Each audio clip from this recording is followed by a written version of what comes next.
Alright, you don't want to hear an introduction, and I don't want to give one, so I'll be brief. Don't skip this part. I will end you. 1. Don't watch my series if you haven't seen InuYasha or don't remember it. Go watch the whole series, including the final act and the 3 movies. Yes, 3 movies. Fire on Mystic Island sucks, and you don't need to watch it.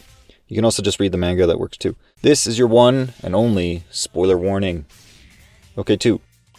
Viz Media, YouTube bots and or any legal entities that may be watching, this is not a piracy channel. Due to the nature of symbolic analysis, which is what I'll primarily be doing, I require extensive coverage of the footage involved. I have links to the official material in the description and encourage people to support the official release. Also, it's 2024, let's be real. I'm not stealing any sales from you at this point anyway. I claim no ownership of InuYasha or any Viz Media properties. 3. Regarding canon. The anime adds a lot that is not directly from the manga. That being said, the pages it adapted from the manga are nearly one-to-one for the majority of the series. As far as adaptations go, InuYasha is pretty admirable in its accuracy and care for the property. The anime's primary writer, Sumizawa, I think complements the manga's creator, Rumiko Takahashi, pretty perfectly. He clearly understood it very well. Rumiko has said herself that she loved Sumizawa's additions to and overall adaptation of her work. Though there is much in the anime that is exclusive and not by Rumiko's hand, other than her approval before airing, I would consider most of it to be a sort of ghost canon. Entirely plausible events, character arcs, symbols, and themes that fit within or greatly enhance the official canon established by Rumiko. Sumizawa, in about 90% of cases anyway, was able to take Rumiko's intentions or implications and run with them in fascinating and lore-friendly ways. The anime, which we are reviewing, not the manga, is a joint effort by 2 artists, as far as I am concerned, with Rumiko at the top of the hierarchy and Sumizawa as her sort of faithful scribe, filling in details as we go. Okay, intro over, let's go. The girl who overcame time and the boy who was just overcome.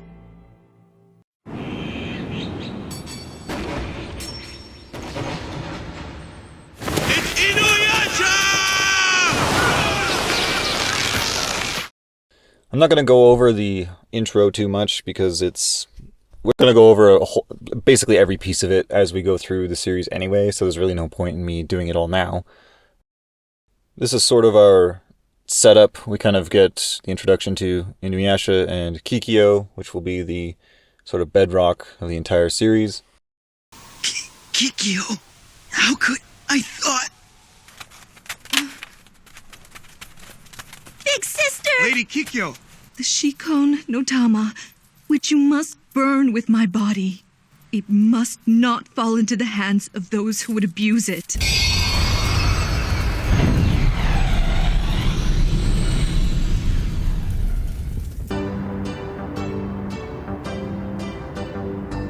Shikon no what? Shikon no Tama, my girl. You don't actually think tourists are gonna buy these dumb keychains, do you? So I think what's really interesting here about these kind of 2 worlds that we've been introduced to here at the start, you have the modern world and the traditional world. And our very first introduction to the modern world is this kind of plasticization, right? This factorialization of these sacred objects, right? We've seen the sacred jewel firsthand moments ago. Very clearly a real and powerful object, it seems. I mean, it glows, and a priestess thought it was important enough to burn herself with it, to take it to the afterlife. So it was obviously a very real, powerful, magical artifact that we're introduced to. And when we get to the modern world, it's cheapened, it's plastic, a trinket that you sell to tourists, kind of as a jab maybe at the introduction of capitalism to Japan and its loss of sacredness and the spiritual in favor of money. Of course, this is an infection that has happened to the West and, well, basically everywhere now. This kind of a materialist ideology that sort of drains the sacred and the magical out of this world. Replica this, authentic that. Here, everything's got a story. And so we get this introduction to the modern world where the magic is gone, the sacred is gone, the ancestral is hollowed out. And what's really, really fascinating about this, that probably nobody knows, there's an old interview that somebody did with Rumiko Takahashi.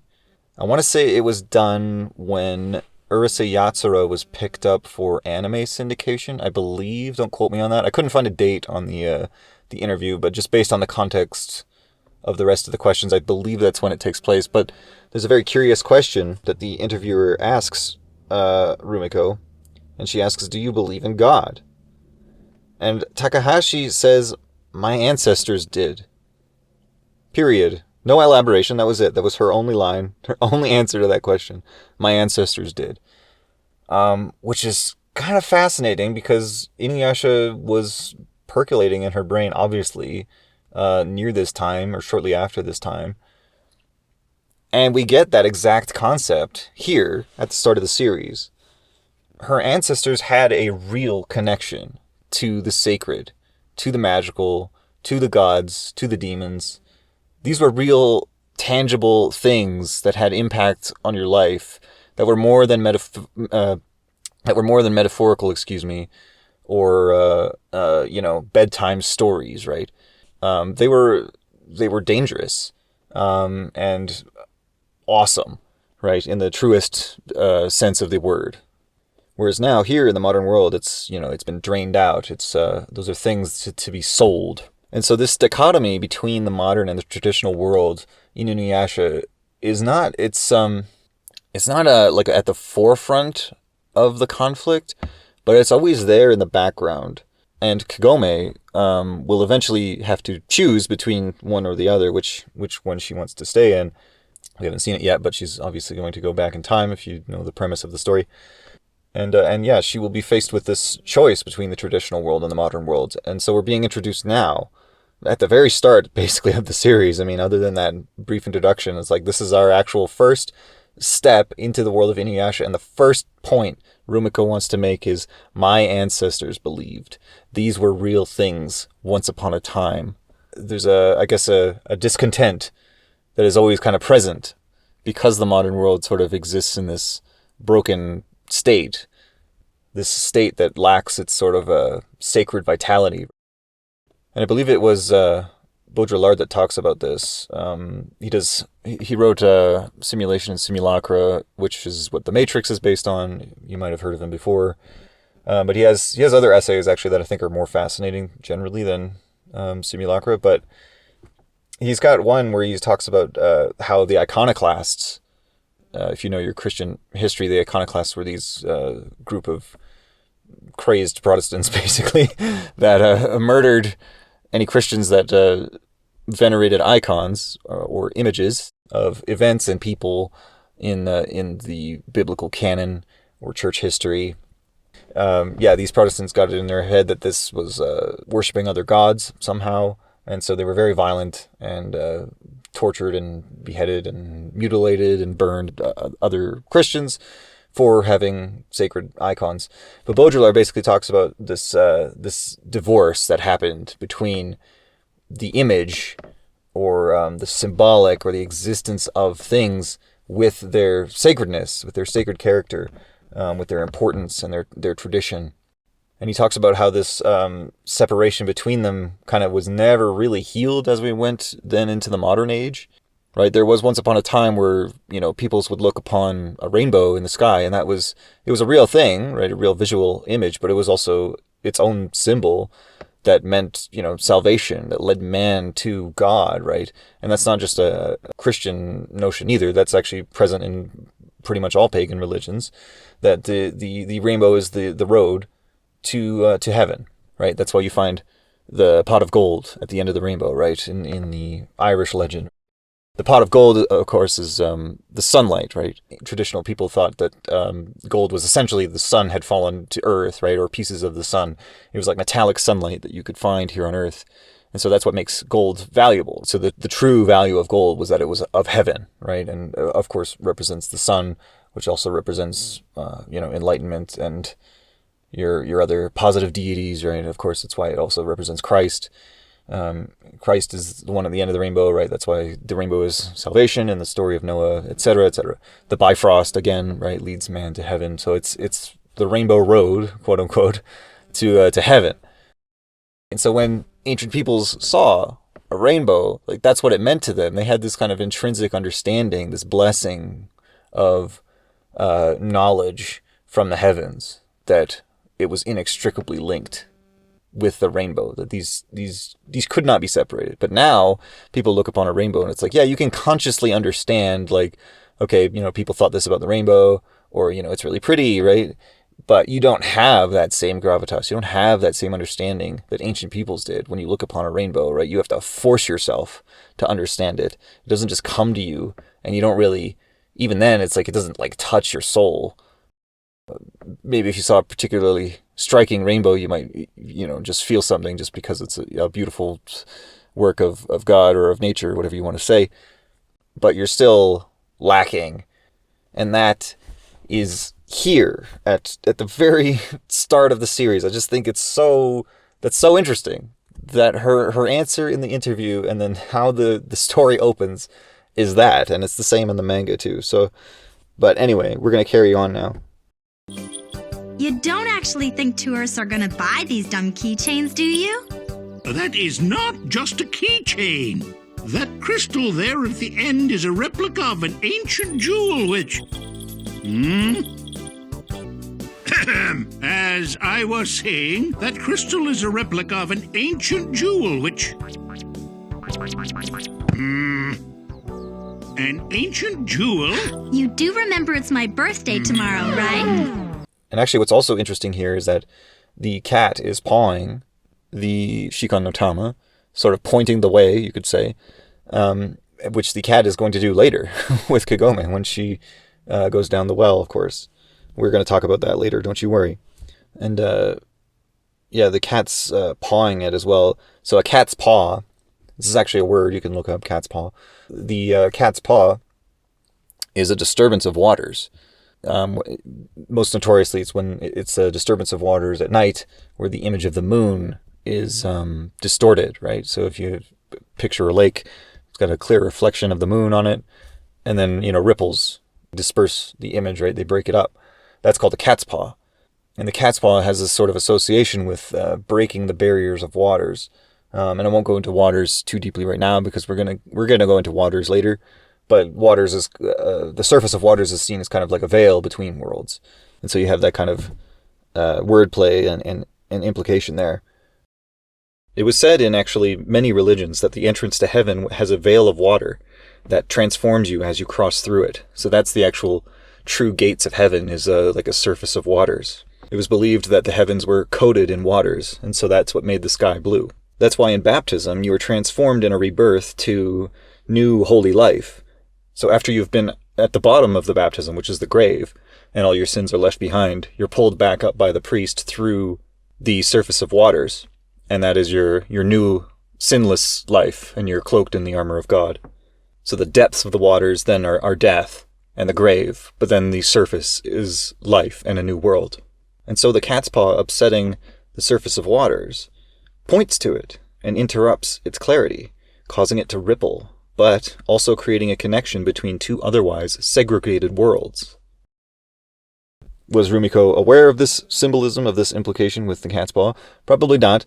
I think she was probably not aware of like 99% of the deep symbolism within InuYasha, which is what's fucking great about her. Rumiko Takahashi is like a genius. That's a real artistic genius, is somebody who accesses their unconscious like that and then really has no idea that they're doing it. So they're technically skilled in what they can do, like drawing, but also they have this ability to just tap into the unconscious, put it to paper, and not even really understand what it is, but they just like it. They think it's cool or funny or interesting or whatever.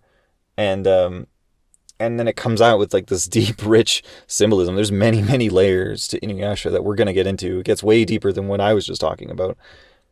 And I seriously doubt Rumiko was aware of pretty much any of it. In fact, you can kind of tell when Rumiko is aware of the symbolism that she's putting on the page, because it's usually very blunt.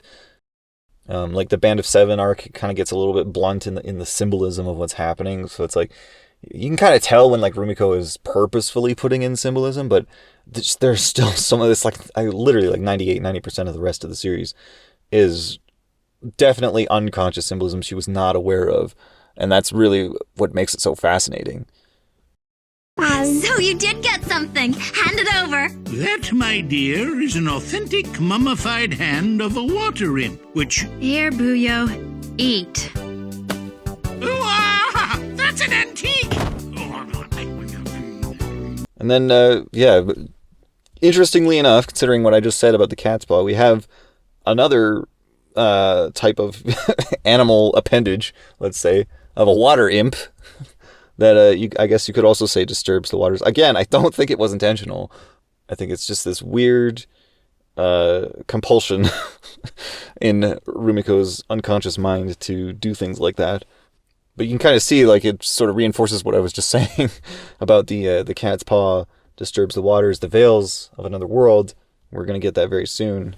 The cat literally leading away with this disturbing paw of the waters.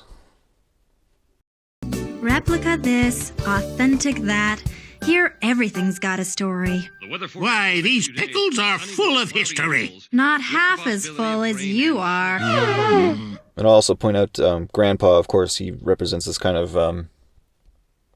he's the most priestly character that we have here in the modern world. Like, the guy who's closest to the traditional, to the sacred. I mean, he's literally old, so of course he's closest to the traditional, to the ancestors. But, like, his job is to, be a priest, basically. And, of course, he's nothing but a joke in the modern world. And when presented in InuYasha, he thinks he has all these powers, these priestly powers, but he doesn't. And he thinks he has all these understandings of the ancient world, but he doesn't have that either, right? So even him, the closest tie that Japan has to these ideas, to these elements, to this meaning, is still so degenerated, right? He's decayed.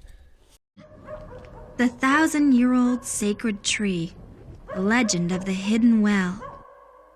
I've heard these stories all my life, and I've never believed a word of it.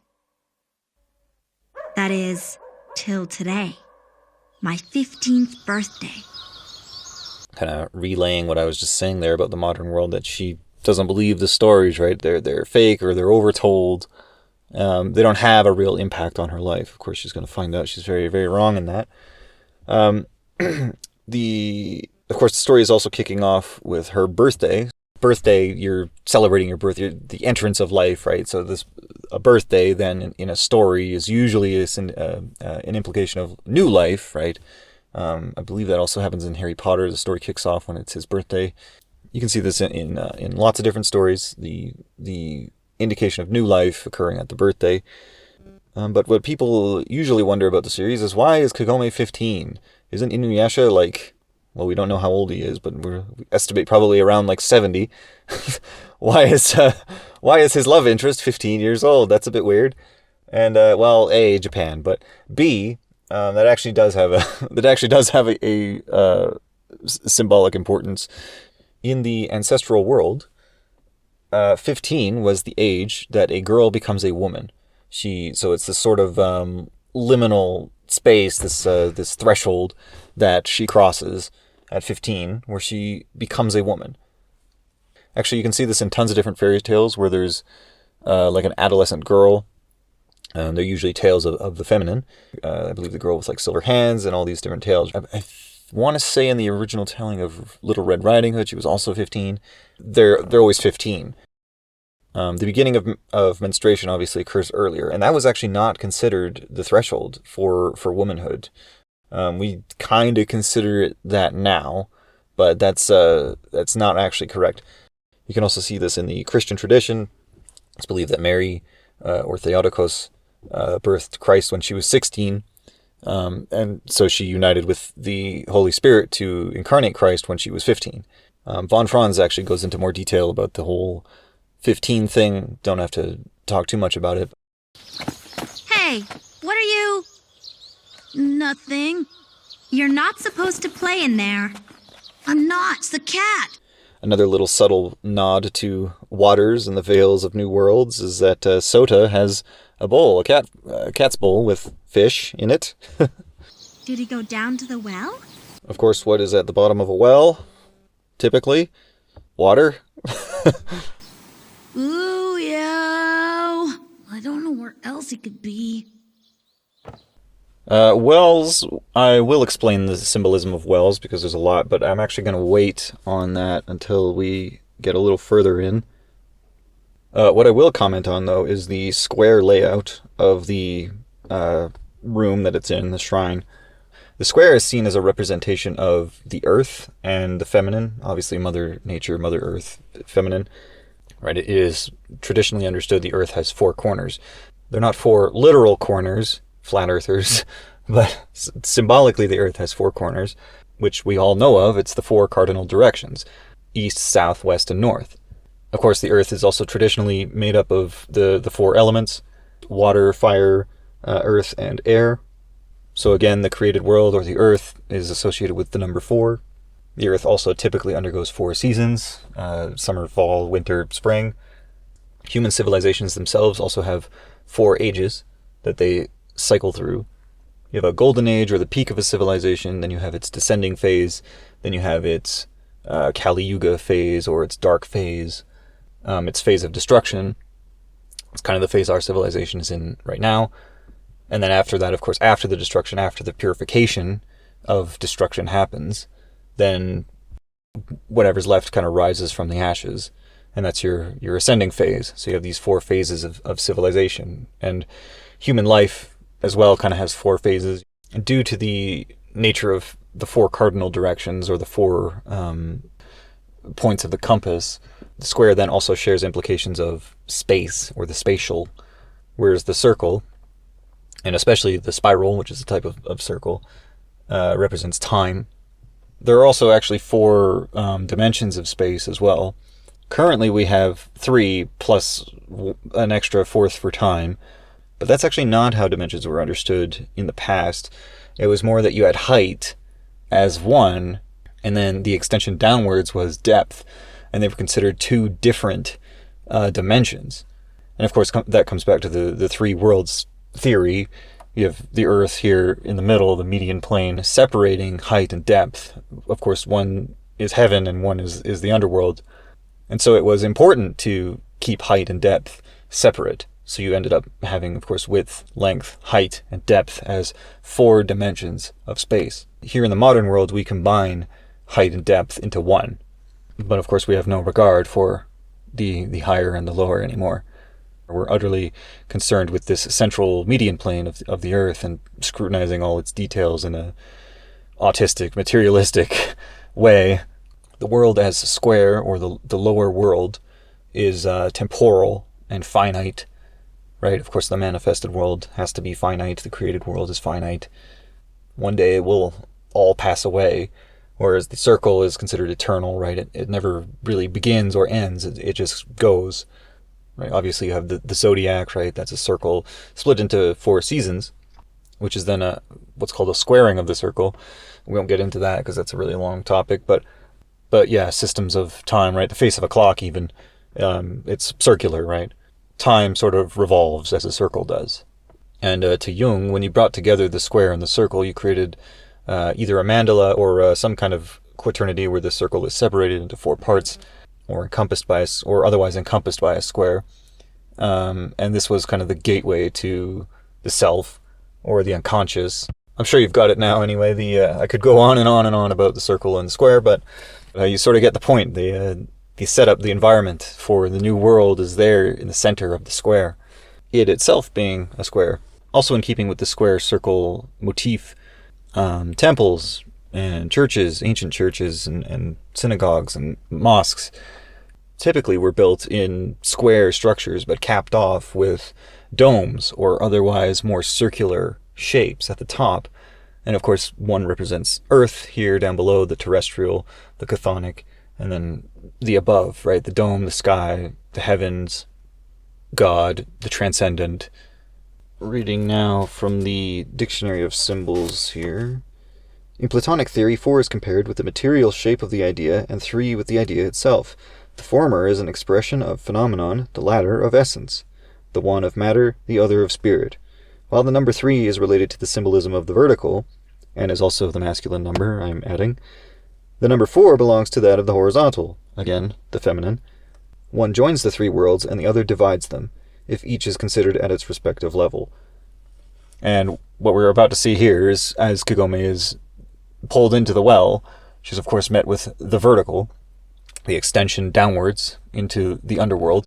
So her otherwise ordinary, plain life of simple female manifestation, she's going to be met with the vertical masculine very soon. A square has 4 sides. 4 is the number of the feminine. The archetypal feminine, which is, again, a huge topic that we'll have to go into a bit later. But suffice it to say that there's an archetypal feminine and an archetypal masculine. And feminine and masculine are not born of the genitals. They don't begin there. Rather, they begin cosmically, and you participate in them as categories. And so does basically every symbol. And so the square is seen as a rigid object. It's terrestrial in this way. The Earth itself is unmoved, unless you're an astrophysicist, and then in which case it's always moving. But from our perspective, unless there's some kind of natural disaster, the Earth is never moving. It's a place of stability, and the square represents that. The number 4 symbolizes the complete manifestation of the created world, the world around us. And as such, if you devolve into the created world away from the central principle or the absolute principle or God, of course you die. And in Japan, probably famously, the number 4 does represent death.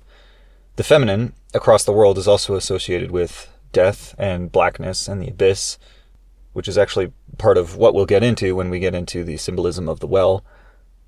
But the reasons for that is not, to denigrate women or some stupid modern notion like that, but rather it's to do with what I was just saying about the created world and completion of manifestation. If you're fully manifested to its very ends, then the natural trajectory is essentially oblivion, because you kind of surpass being, right? Being comes from the central principle, comes from God, comes from wherever. Being, right, capital B, being in philosophy, comes from a central point, the absolute principle from God, whatever you want to say.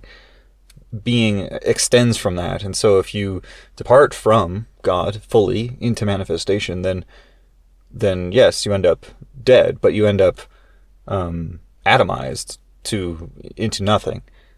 You effectively meet oblivion because you've departed so thoroughly from being itself that you then enter into non-being. That central being is masculine. It's utterly masculine. And its antithesis, its complement, the created world, is feminine. So then back to the square. The square has 4 corners. I don't know if you know anything about masonry. Not Freemasonry, but like actual stone masonry. If you know anything about that, corners are very stable. They're considered very fixed. If you have any kind of structure that you're building, hell, if you're in any kind of construction at all, you probably know this. Once you build the corner, that thing's probably not moving. It's stability. And so the square has this kind of static connotation. You have to remember that ancient peoples, they paid attention to all these kinds of details. They noticed these kinds of things, and they had lore written about them. I hate to call it lore, but you know what I mean. This sort of symbolic canon to everything that exists. So then the square is obviously no different. It's part of this family of canon. In what I was just saying regarding the created world versus the uncreated, or the central absolute principle of being, you basically have a square, and on the inside you have a central point. And from that central point, then of course you can draw lines to the corners, and that'll give you a cross, and then you end up with a quaternity. Of course, there's a lot of symbolism to do with the cross, but we won't get into that right now. We'll be here all day if we try and get into the symbolism of the cross, but they are intimately related. Now, the opposite of the square is the circle. The circle revolves. It moves, sort of ever-changing, but at the same time, it's immutable, because it rotates around a central axis. It is both infinite and it is one. It's one kind of unitary object, but at the same time, there is no individual point to a true circle, right? There are infinite points.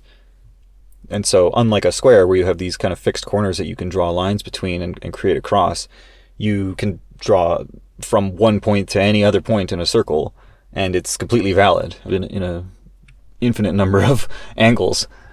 And so, not to overload you with information, but the circle then, in contrast to the square representing the earth, the circle represents, well, sometimes the sky, but more accurately the heavens, or the cosmic. Now, within the bowels of the earth, of course, resides the ever-famous underworld. By certain means of initiation or ritual or heroic passage or, of course, death, you can open the passageway to the underworld, which is within the earth itself. And so, of course, here you have this kind of central square shape, and then within it is a hole leading to another world, a literal underworld. I don't know where else he could be. So go down. But why do I gotta be the one? Because you're the one that's looking for him. Now, that line is actually different here in the anime. In the manga, it's actually a better line. She says, like, aren't you, something like, what are you scared? Aren't you a man? Which is like, her first sort of reaction is like she's looking for a man in the situation to solve the problem, which will, of course, be coming later in a much more significant way. But yeah, I just thought that line was more impactful in the manga because her first reaction is to call for a man or to try and summon manhood out of somebody. Unfortunately, it's only Sota, but Something's down there! Yeah, the cat. That sound from inside the well.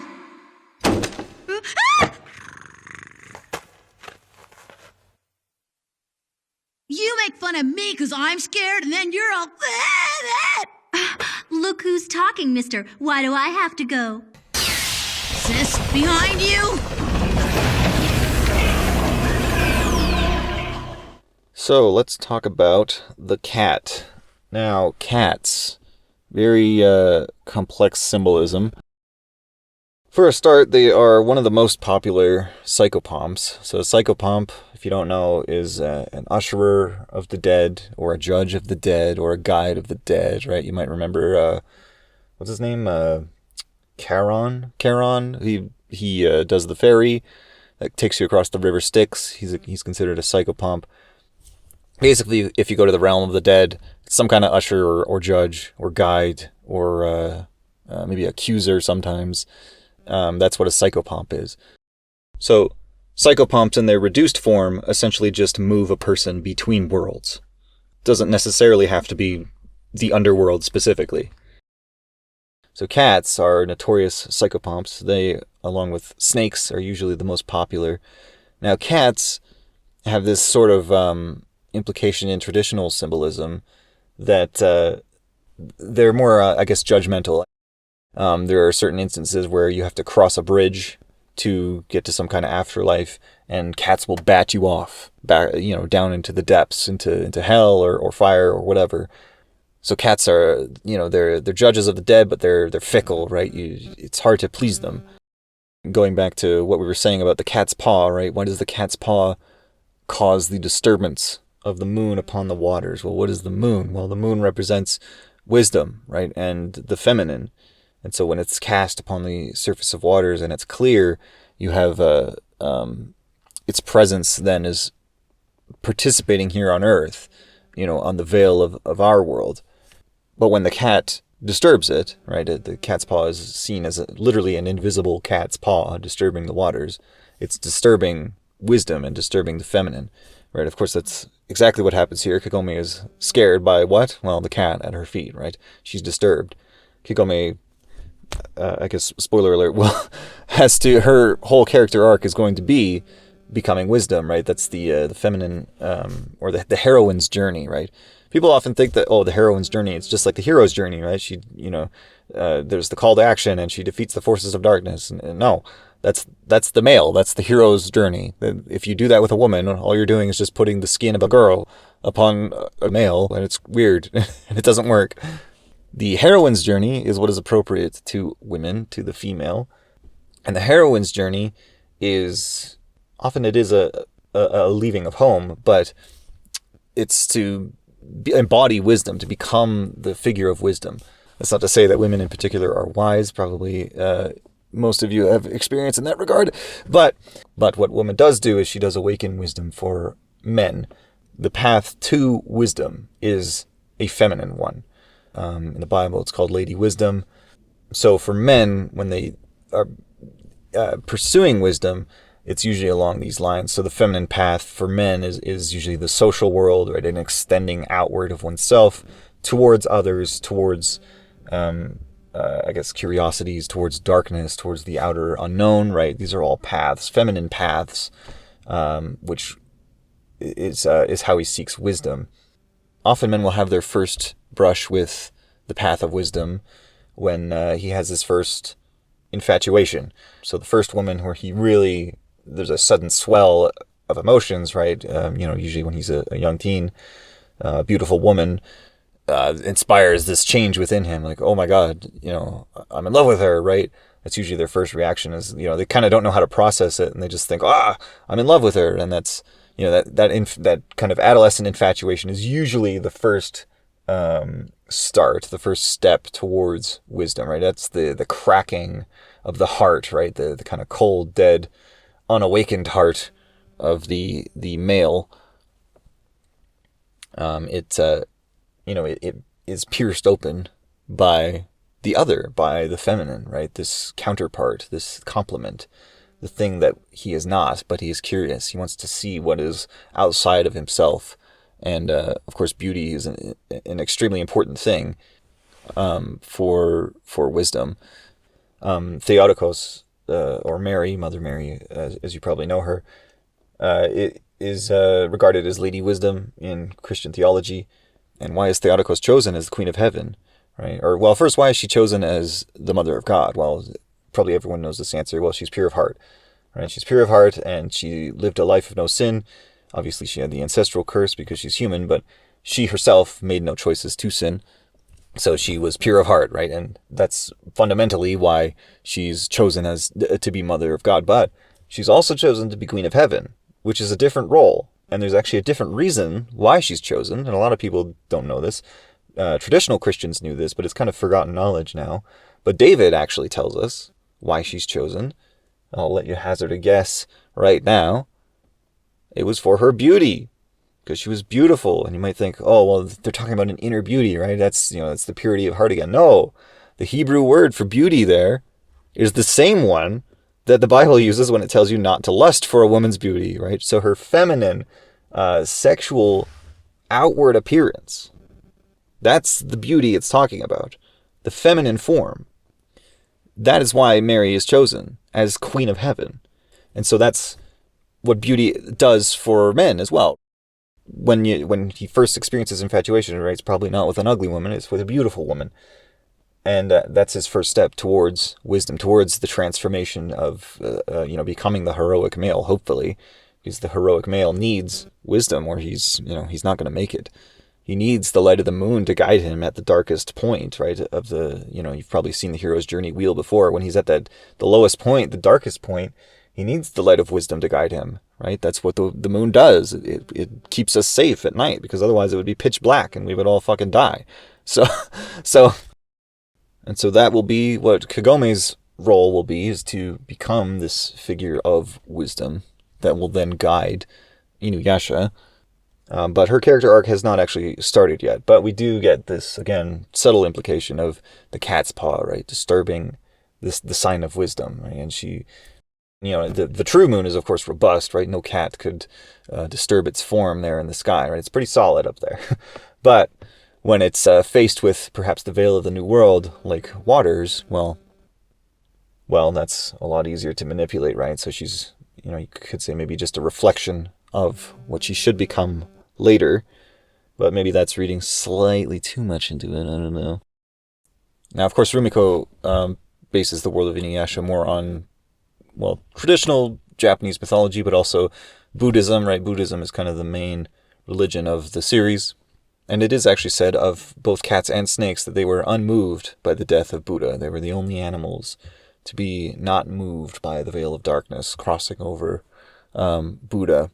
And is kind of seen also as a sign of higher wisdom. In the Kabbalah, in Jewish mysticism, the cat and the serpent again appear. They're more seen as signs of like sin or misuse of the good things of the world.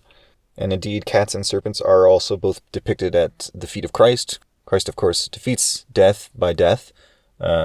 His feet trample over death, and so at the bottom, at his feet, you have the two most famous psychopomps of cats and serpents. In Egypt, you have Bastet, who decapitates Apophis, I believe his name is. He's basically the dragon of darkness. He's a serpent of evil that disrupts the path to the underworld. So again, you have a cat that is, in charge of the underworld or passage to the underworld, right? And of course, we're going to see very soon that the cat leads Kagome to the underworld, quite literally. She's going to descend to basically the bowels of the earth, in a sense.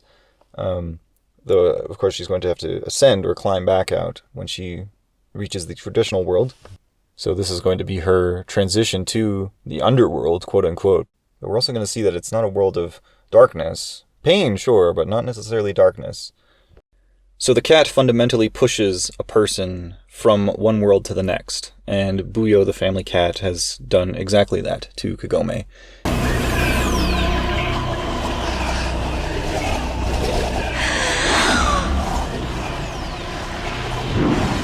What's going on?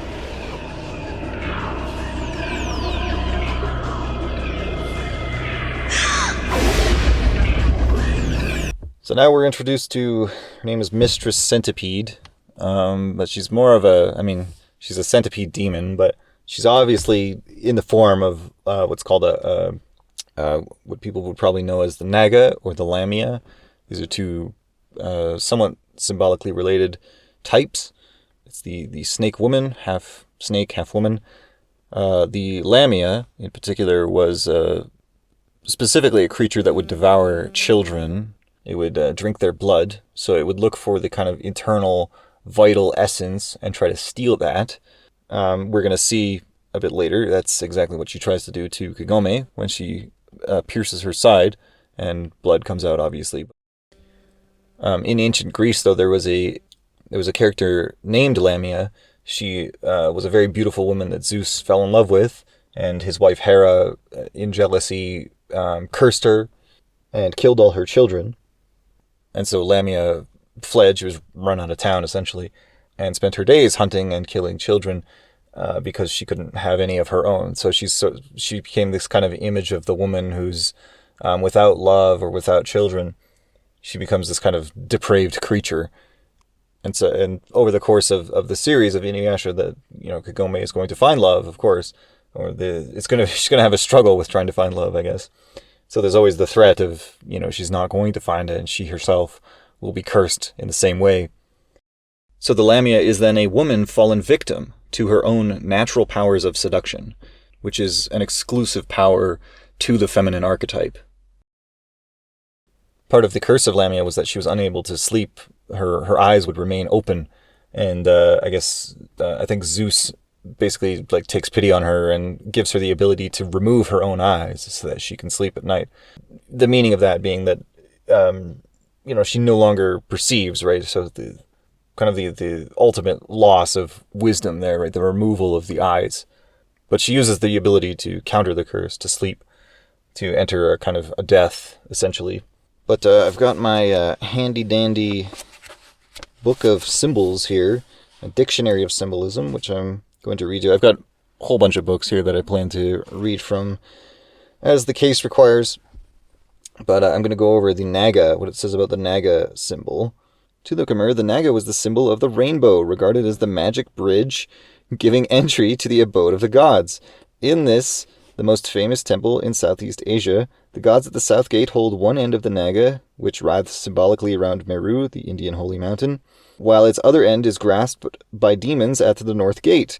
Taking it in turns to tug, they can rotate the central mount and turn the sea to obtain ambrosia, which is like an elixir of immortal life. Furthermore, like the python, the Naga is a symbol of the mouth, which swallows either the human individual or the sun itself at one end of the horizon to vomit them up at the other, and is therefore an initiatory symbol of death and rebirth. Now you might Just remember what I said about Buyo, or Bastet, in Egypt. What did she do? She slayed the dragon of darkness, the serpent of darkness, I should say. And Apophis, the serpent of darkness, opposed the sun god, Ra. So you again can see what I was saying, the bridge between worlds. Of course, you have the Naga, who represents the rainbow, so this is a bridge to the world of the gods, or maybe the world of the mystical, the sacred. But this is obviously a negative incarnation, so she's taking her somewhere she doesn't want to go and will be attacking her very soon. But that's the meaning of Mistress Centipede in a nutshell there. You have it, don't you? Give it to me. What are you doing? Let go!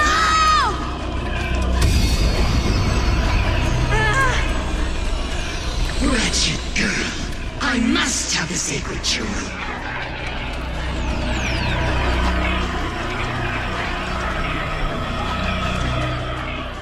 Of course, the anime censors all the nudity that's present in InuYasha, but in the manga you do actually see her nipples, and in art or in symbolism, the breasts represent beauty and the milk of life. Obviously, it also represents the feminine, right? And so it's kind of Kagome on her 15th birthday is now going from girl to woman. She's now immediately faced with this kind of overwhelming sensation of the feminine, right? Kind of striking at her and right in her face. So it was actually legitimately artistically important that her breasts were out and her nipples were present, but of course the anime censored that. And we are actually going to see in a little bit, when she uses the Shikon no Tama, Mistress Centipede will transform into like this ugly creature. And so she's even willing to forgo her beauty, and probably thus also her wisdom, for the sake of power, right? Just to become powerful. She's willing to give these things up. And so that's why she's kind of this negative, evil incarnation of these symbols of the Naga and of the feminine form, right?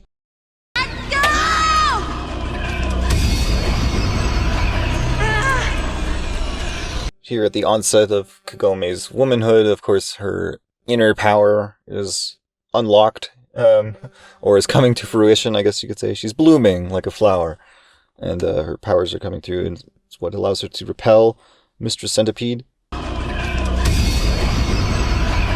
So here, Kagome is using her left hand to kind of cast away the darkness here with light from the inside, let's say, the internal light, the light of wisdom. That's her kind of feminine power, and the left hand is considered the feminine hand. You've probably heard the sinister hand before. It's considered the hand of chaos, as opposed to the right hand, which is the hand of order, the masculine hand, the hand of being and action.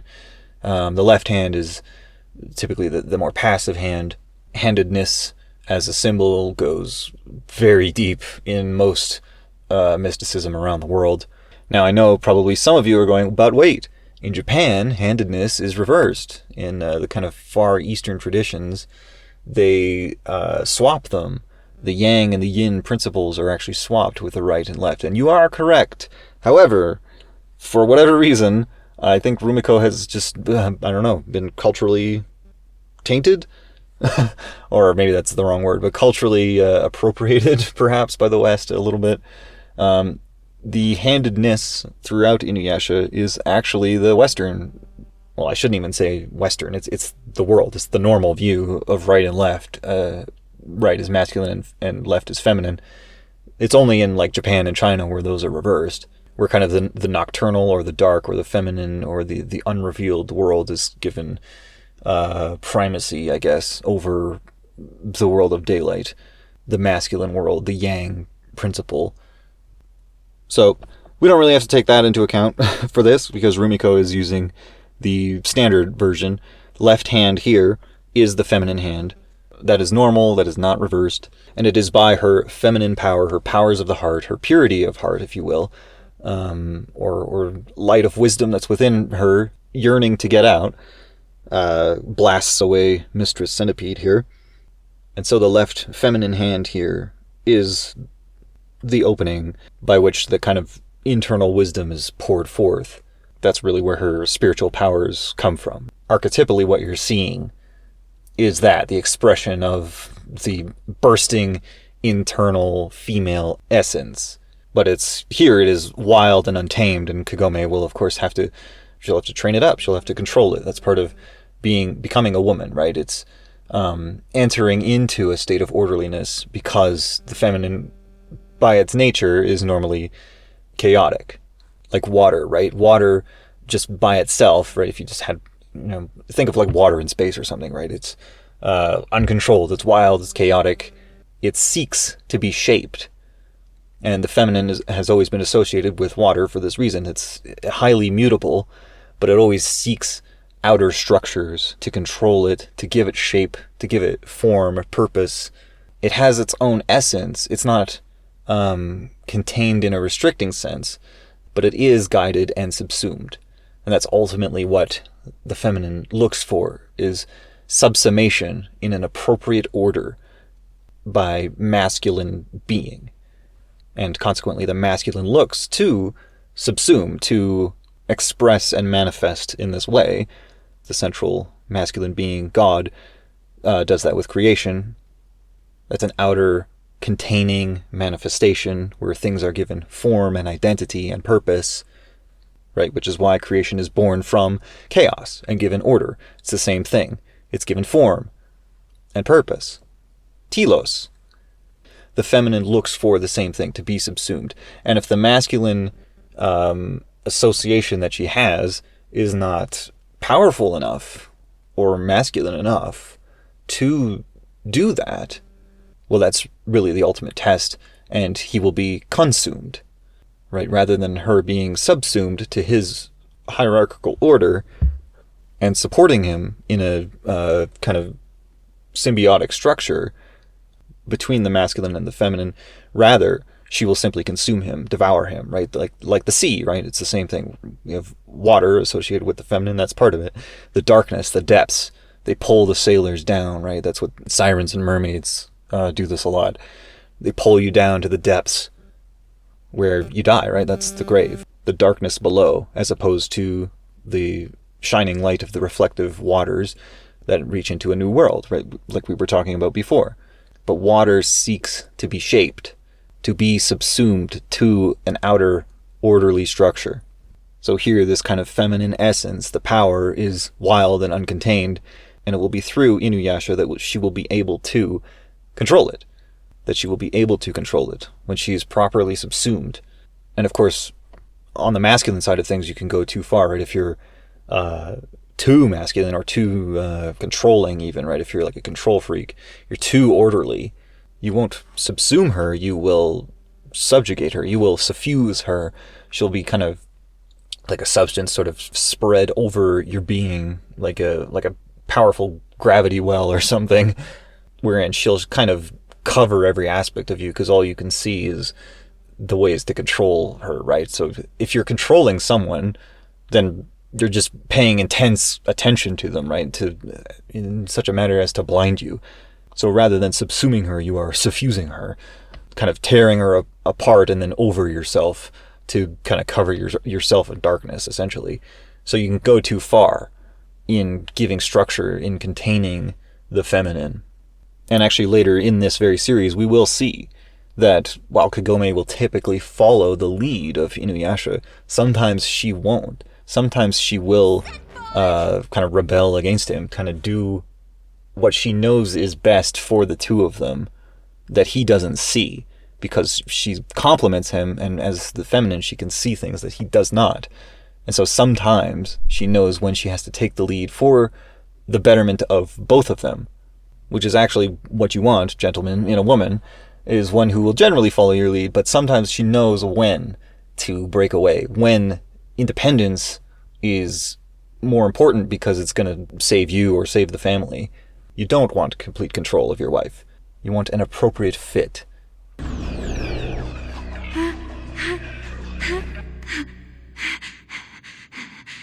And again, we're getting another vertical indication, but this time going back up. So we shouldn't understand the traditional world or the authentic world, the past world, as being literally the underworld, right? I'm not saying that she's in hell, but the that's the implication of this sort of period of transition, this liminal space of the well, where she moves from her ordinary world, the modern world of the square earth, let's say, into this kind of open feudal world, the authentic world, the traditional world, where her adventure is obviously going to begin. So she's sort of facing a type of underworld, but at the same time, as hellish as maybe this traditional world sometimes seems on the outset with how dangerous it is and all the demons, she's going to feel a bit differently about that world in time. So it's an archetypal meaning of leaving home and facing the underworld, facing the challenges of darkness. But this traditional world itself is not literally hell. It's just the passage.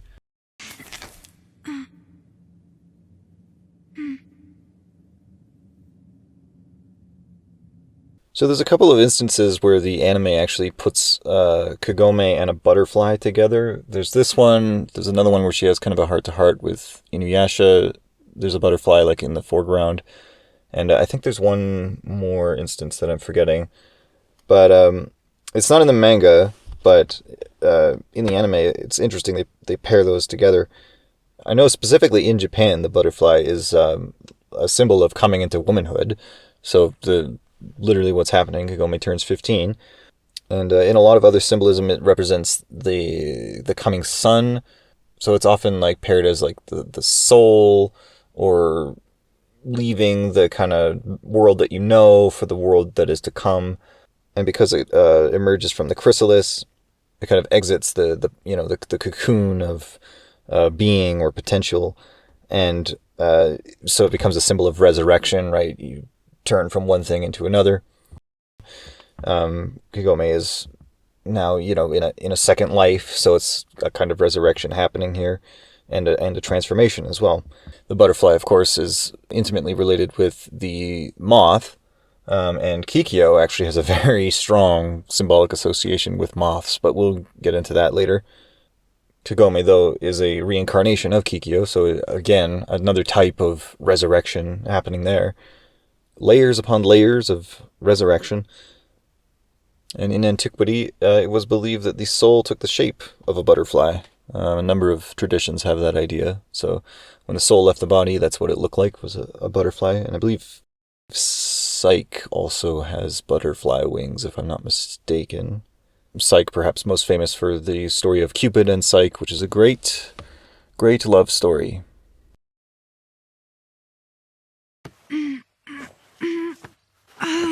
Grandpa? Mom? Are you there? Sota! Booyo! Birds are a celestial animal. They represent kind of the heavens and the transcendent, individuation, becoming. And so you have the butterfly then followed by birds. These are the first animals that we're seeing here in this new world. It's to kind of urge you along unconsciously of what's happening. It's like the family shrine is not even... Oh! The tree.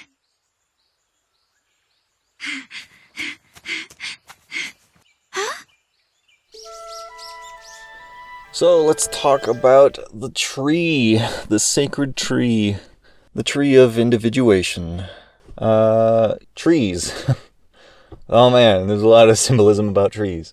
So probably the most fundamental is the 6 radii tree of either life and death, or life and knowledge. You've probably seen it before. I'll have it on screen. So essentially you have two trees, but are also one tree. You have the tree of life, which from our human perspective extends upward towards the heavens. Right? The eternal life, of course, waits above. And then you have what's called the tree of either death or the tree of knowledge, which is dispersion towards, the earth, towards the chthonic. That's kind of your downward trajectory towards distinction, right? Things are apart from each other. They have individual identities and experiences, right? All the things of the world, the created world, are all their own distinct entities, as opposed to, say, the one, right? That all things come from, right? The ultimate being. It doesn't matter really what It doesn't really matter what cosmology you believe in. Even if you're an atheist, you believe in the singularity that caused the Big Bang, right? So every pagan belief, atheist belief, Christian belief, all creation, all existence comes from the one. And it's all distinct from the one. And so that's what the tree of knowledge, but also the tree of death is that it's that downward extension from the one, or from the heavens, into this world that we know, where things are apart and can be identified as each individual thing, right? They are separate from the one, they are separate from God, they are not God. And so that's what knowledge is, right? Of course, you couldn't have knowledge if there was no distinction, right? There would be nothing to know, right? So, and that's also what causes death as well. To be apart from the one is to die. So the tree of knowledge and the tree of death often share the same spot. That's why you have the tree of life and the tree of knowledge in the Garden of Eden. Adam and Eve were able to eat of the tree of life and simply live forever in bliss in Eden. But when they ate of the tree of knowledge, God doesn't curse them to die, but he tells them, you will die. And that's because knowledge, right, manifestation, is this kind of descending movement from the one, right, from God. It's departing from God in a way. When you obtain knowledge of good and evil and become immersed in this manifestation, then you become apart from God, and you are able to die. You are able to depart from him fully, if you choose, to enter the outer darkness of the limits of creation. This is not to say the downward tree of knowledge is evil per se, but it does allow the possibility of evil because you're departing from the central moral axiom, or from the central principle, or God. The more you depart from that, the easier it is to commit acts that are against it, right? That's all sin means. A sin just means you've missed the mark. So your will is not aligned with the will of the ultimate one, the ultimate axiom. And that's really what evil is it's just doing what is not willed by the ultimate good and the ultimate moral axiom, or the central principle, or God. But, so if you picture a tree, right? Yeah, say you're sitting at the edge of a lake, right? And there's a tree across the way.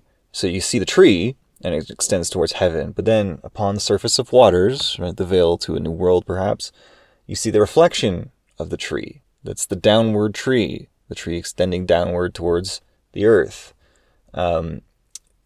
From your perspective, they appear almost as one object. They appear almost as one tree that shares a trunk between them.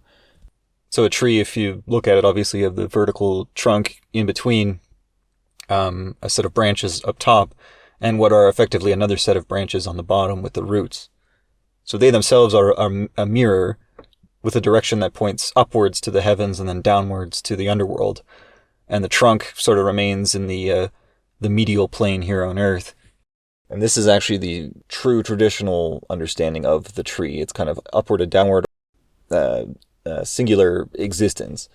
Say Christian theology, you have the upward cross, the upward facing cross of Christ. That's the tree of life. The cross represents the tree of life. But the upside down cross, the cross of St. Peter, would be the tree of knowledge, or the tree of death, the one that's pointing downward, right? And of course, St. Peter is the foundation stone, or the foundation rock upon which the church is built. So of course he's downward, he's under, and Christ is above, right? He is the keystone, or the fifth keystone, which is at the top of the dome, the top of the heavens, the Holy of Holies, or the Heaven of Heavens. So you have that upward tree and then that downward tree. And it's in Christian theology, it's through Christ that the two trees effectively become unified, right? St. Peter's cross and Christ's cross unify into that 6 radii holy tree, or world tree, that extends between all worlds. And so death is conquered, and even in Hades there is found only Christ and life. And this is present in pretty much every major culture throughout history, this idea of the double tree. And that's actually where the Chi-Rho, or the Chrismon, comes from. It's the same symbol. The 6 radii, it just has the loop at the top for the needle, the eye of the needle that the camel cannot pass through to get to heaven, right? Just like a rich man cannot pass through. That's the narrow gate towards heaven, which we can probably talk more about that later. But so you can see it here. You have the upward tree and the downward tree, right? Of course, Kagome descended one well and ascended the other. They're an interconnected well at the bottom, right? So they're two distinct wells, but they're also the same well, similar to the tree. And you can see the sacred tree because it extends to both periods. It's got the upward tree and the downward tree from Kagome's perspective, right? But they are one tree. They're two distinct trees, but they're also one tree. And these trees, of course, house a great treasure to Kagome, as she will learn. Trees were also seen to connect the three worlds, right? You have the roots in the underworld, you have the trunk on the surface of Earth, the middle world, and then the leaves or the branches are constantly extending to heaven, which is the third above world.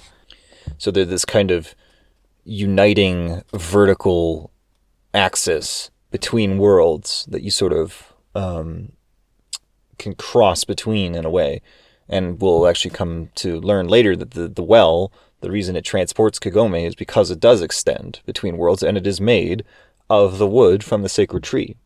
As an axis symbol, which trees are, they also have connotations of both, well, centrality, but transformation. So kind of being able to go up or down, right? To ascend or descend, to degenerate or to die or to be reborn.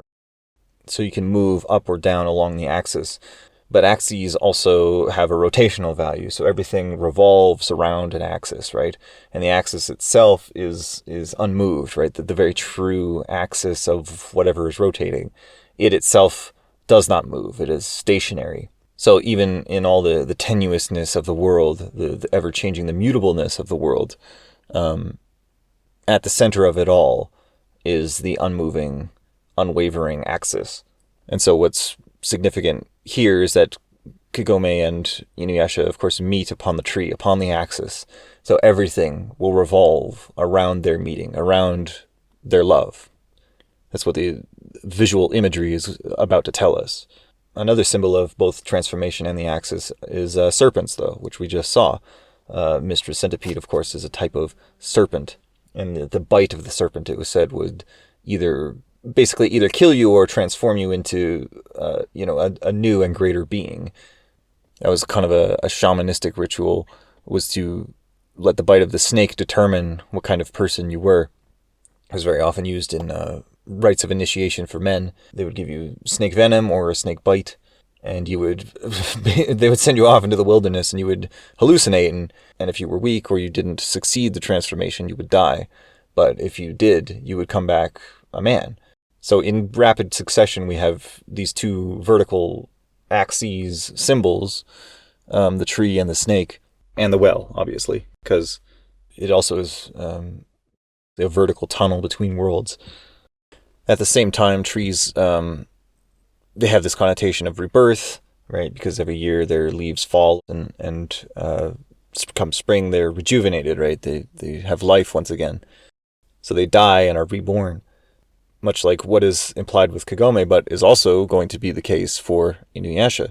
Being in a deep sleep. Sleep was seen as kind of a type of death, especially a deep coma-type sleep like InuYasha is in, is a type of death, right? To be quieted or silenced, right? To be out of the world.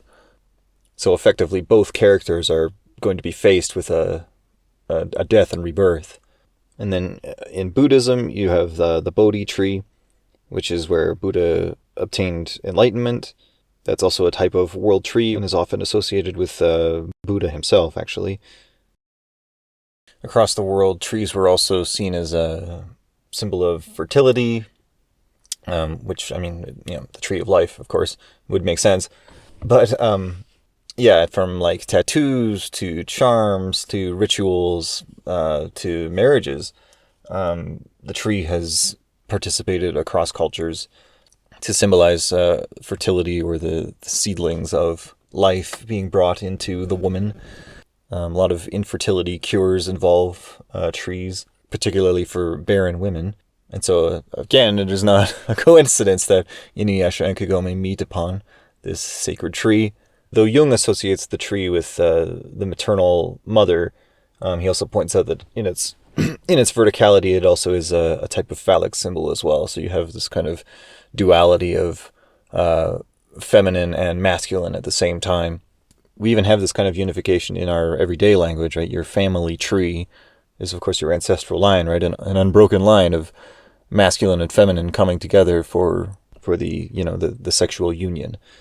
And trees, because there's the tree of life and the tree of death, which are considered one, they often share symbolism of love and suffering, which are two sides of the same coin, really, and symbolically are interrelated, love and suffering, or love and despair, because you can't have one without the other, although we'll get into that a bit more later. So yeah, it's very, very meaningful that they meet upon the tree.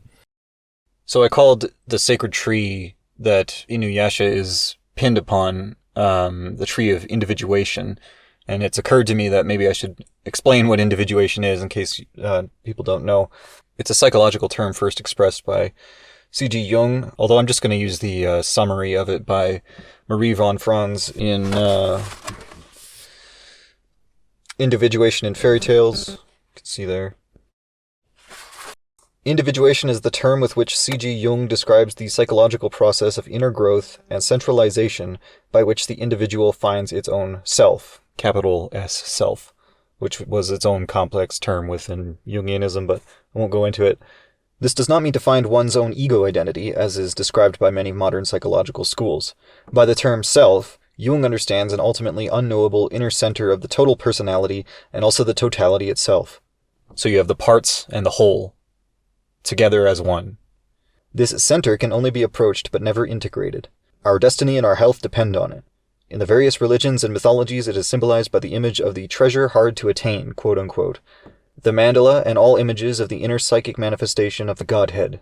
So individuation is the process of becoming, more or less. You're in your kind of raw ingot state and you need to be smelted into whatever you're supposed to be smelted into.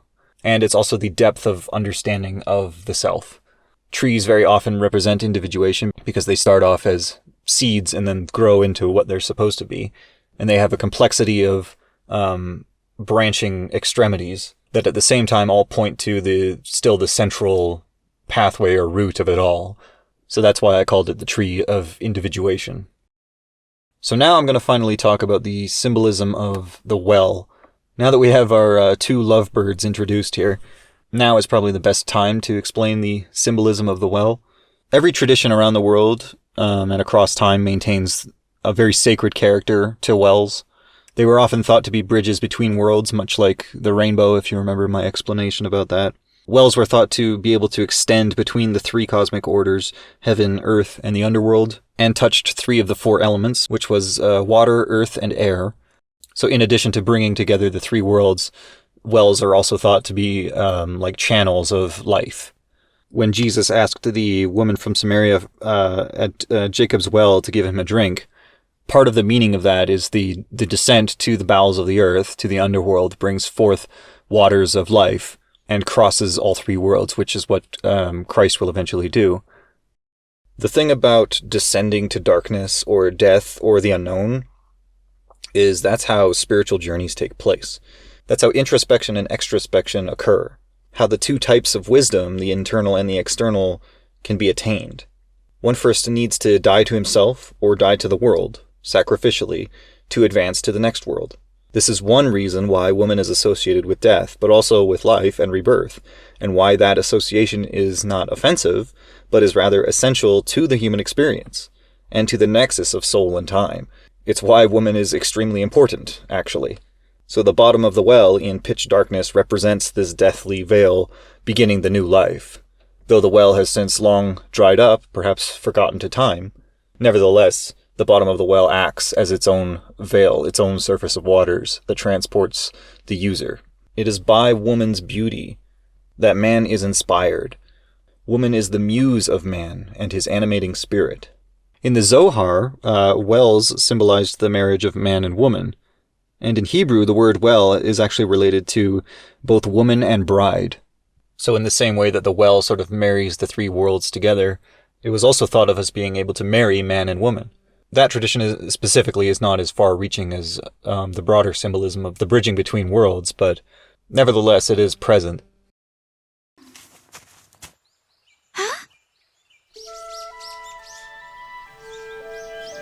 Is that a boy?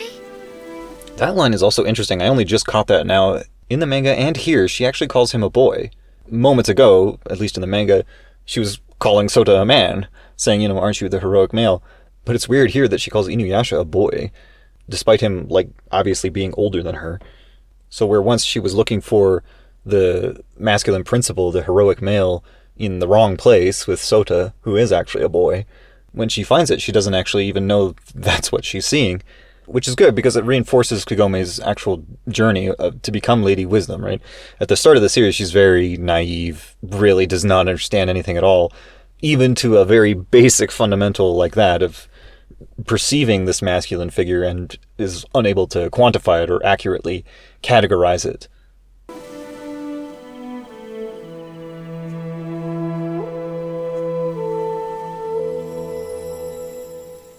Hey there. What you doing? Oh, wow. Like dog ears. I think I want to touch him. The touching of the ears always gets me. But of course her immediate draw is to his bestial aspects, right? Which is very common when young women are seeking young men, I guess. They kind of are drawn to the kind of more bestial, non-human, darker aspects, let's say, in the interest of, I can fix him, right? I can heal him, I can lead him along a better path, kind of thing. I can domesticate him. It's very tantalizing for most women, those kind of aspects that they find in men. And so she is literally drawn to those aspects here. Of course, that would also be a natural human reaction. If you saw someone with dog ears, you'd probably be pretty interested in them. But I'm just saying, symbolically speaking, it also works. Get away from there! You didn't have to tie me up, A girl in strange clothes. Is she a foreigner? You reckon it's war? Of course it is. And right in the middle of rice planting season, too.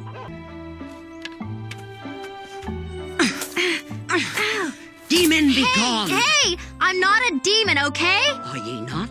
Then why were ye found in the forest of InuYasha? So Kagome's first real meeting with a person who's not comatose in this world is an elderly woman, and an elderly woman who's not, an antagonist, typically represents wisdom. She's kind of the final stage of becoming for a woman, right? A lot of people are under the impression that womanhood sort of starts and ends with motherhood, and it's like once you have kids and it's just kind of over. It's like, no, that's not true. There's a final stage of life. And it's a very beautiful stage of life for woman, which is to become, an elderly grandmother who upkeeps and disseminates the traditions and the wisdom of the family and of the society from which she's from. Kind of in an ideal archetypal sense, Kagome should aspire to eventually become a woman like Kaede, right? This wise priestess. And also in a very literal sense, it's kind of past meets present, right? The old woman encounters the young woman, the woman literally just beginning womanhood. But also she is the traditional world meeting the modern world for the first time. And I think that's highlighted even more by the fact that Kaede is missing her right eye. So the masculine eye is gone. So this is purely woman to woman. This is a feminine relation. One at the beginning of womanhood, one at the end of womanhood. And it is by this feminine eye that Kaede spots who Kagome really is. She's a reincarnation of her sister, Kikyo, who is also a symbol of Lady Wisdom, of Sophia.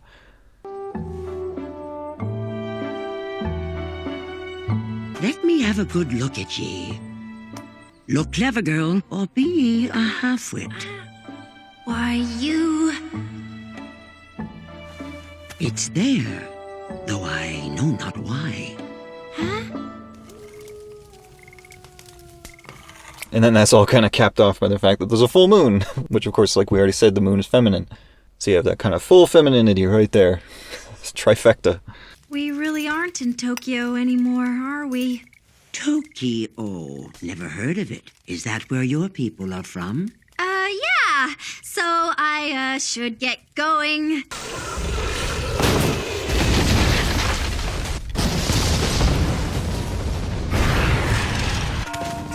What's going on?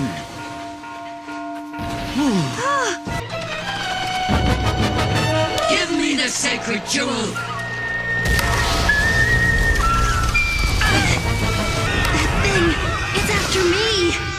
Which way's the forest? Where the light's shining, right? Wait! I'll draw it away! Is it she can see what cannot be seen in the forest of InuYasha? Someone will save me, right? And again, the meaning of sight comes back, right? Kagome can see the sacred light, the light that calls to her. The light of enlightenment leads her back to InuYasha. And in the manga, it actually specifies that light is coming from the east. So InuYasha's forest in relation to the village is to the east. I don't want to get into directionality symbolism right now because that's a really long one. But suffice it to say that the east is the direction of the rising sun, right? So that's the symbol of rebirth. That's spring. In Christian symbolism, that's Christ. The east carries the first light that eliminates the darkness.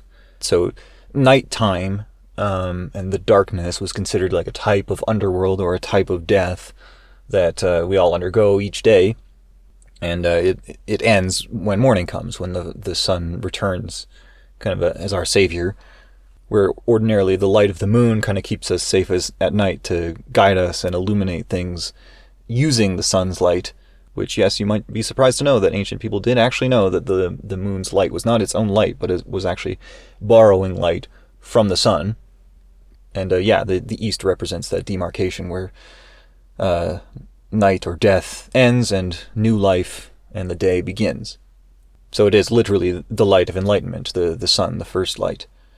And I do like here that, although it's present in the manga, it's only there for one panel, but in the anime it kind of elongates and emphasizes that Kagome is running from left to right. So she's kind of running from that feminine direction towards the masculine, to the right. It should also be noted that for most of history, east was actually considered the default orientation that you always point to. That's the most sacred direction, the saving direction. North was not the normal default direction. North is actually the direction of the darkness of winter. So in contrast to the darkness of night, which is very temporary, it's very temporary and can be dangerous, but is not nearly as waste-laying as winter is, right? The purification of winter, destroys crops, it destroys lives. For most of history, surviving winter was not always an easy thing, right? Even warmth is taken from us during winter as opposed to just regular nighttime, right? It's obviously a much shorter duration as well. So Kagome's sight, seeing the sacred light of the forest, the light of enlightenment, demonstrates her priestessly power, or foreshadows it, because Kaede is also the only one who can normally see that. Mom? Anybody? Whoever you are, please, somebody help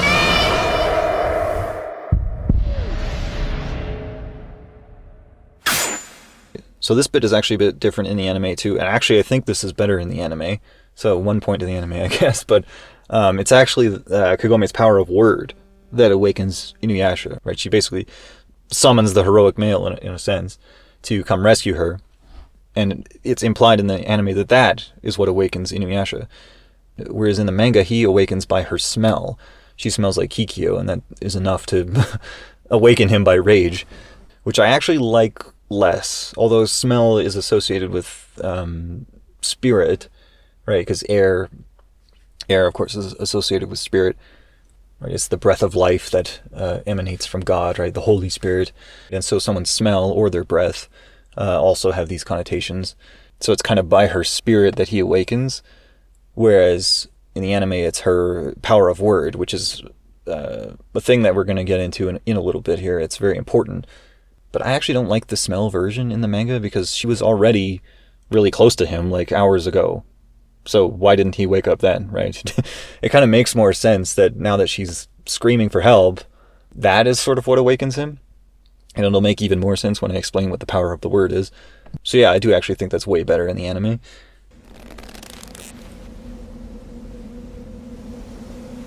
I smell it. The blood of the woman who killed me. And it's coming closer.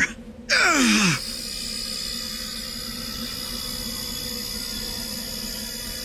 So, now then, let's talk about masculine awakening. Alright, what the hell is that? Well, if you're a man watching this, you've probably already experienced it. That's your first real introduction to the feminine and to womanhood. If you're a male, you might remember being in school, right? And you just play with the boys and the girls, and there's really no difference between any of you, really. And you kind of don't care, and maybe even girls are a little bit gross, they got cooties or whatever. That's kind of just an obscured response to eros, which is something you don't really understand at that point. So because men and women normally couple, but you don't really understand that, you come up with a kind of social stigma of, no, we have to stay separate and distinct. But anyway, that's not really important. What is important, masculine awakening, that's the day when suddenly the girls change a little bit. And where once you didn't really care about them, suddenly you're interested. And not in the kind of just like stupid boyish crush way, but actually, whoa, feminine beauty, holy crap, haven't experienced that before, right? And you develop an infatuation or even teenage love. That's kind of the first opening of the heart. It's basically up to that point in the masculine cycle of things, you're basically dead. Or like InuYasha, kind of comatose, right? That's what it represents, right? When he's asleep on the tree. Sleep was always associated with death, right? When woman was made from Adam, Adam was put into a deep sleep. And this was understood in the Abrahamic tradition of, he was basically put into death and then reborn. And subsequently, woman was born with him and out of him. And all traditions the world over have this connotation that sleep is this sort of mini death, to pass through the night, to pass through the underworld.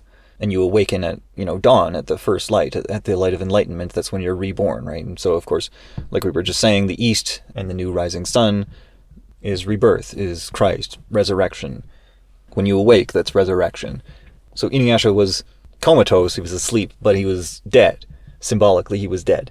And it's like that too, when you're a young man, before you enter into the world of eros, of sexual love, and I mean sexual in the truest sense of the word, as in of the sexes, of the archetypal masculine and feminine and their interactions. That's true eros. Until that point where you're truly awakened for the first time to feminine beauty, which then opens the path of wisdom, you're dead. And your heart is kind of stone or static. It's unmoved. And I love that in the anime it actually emphasizes the heartbeat sound. My sister's spell vanished.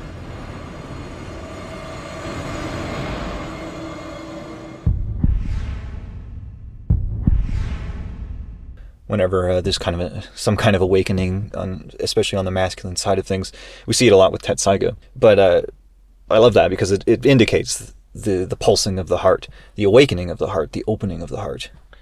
Now, in ancestral belief, the heart was the seat of true intelligence.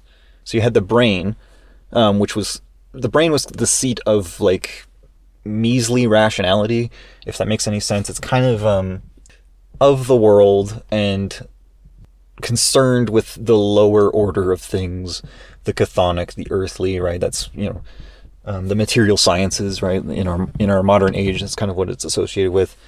But the brain was not all intelligence. It wasn't all thought. Thoughts actually came from the heart and could be mediated by the brain.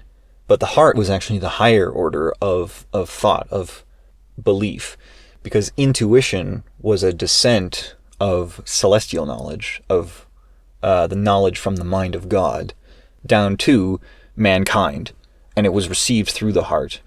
And so the heart have eyes, essentially, the eyes open, and that darkest, most interior point, right, the point within your heart, that central essence that is concealed and protected, is now revealed.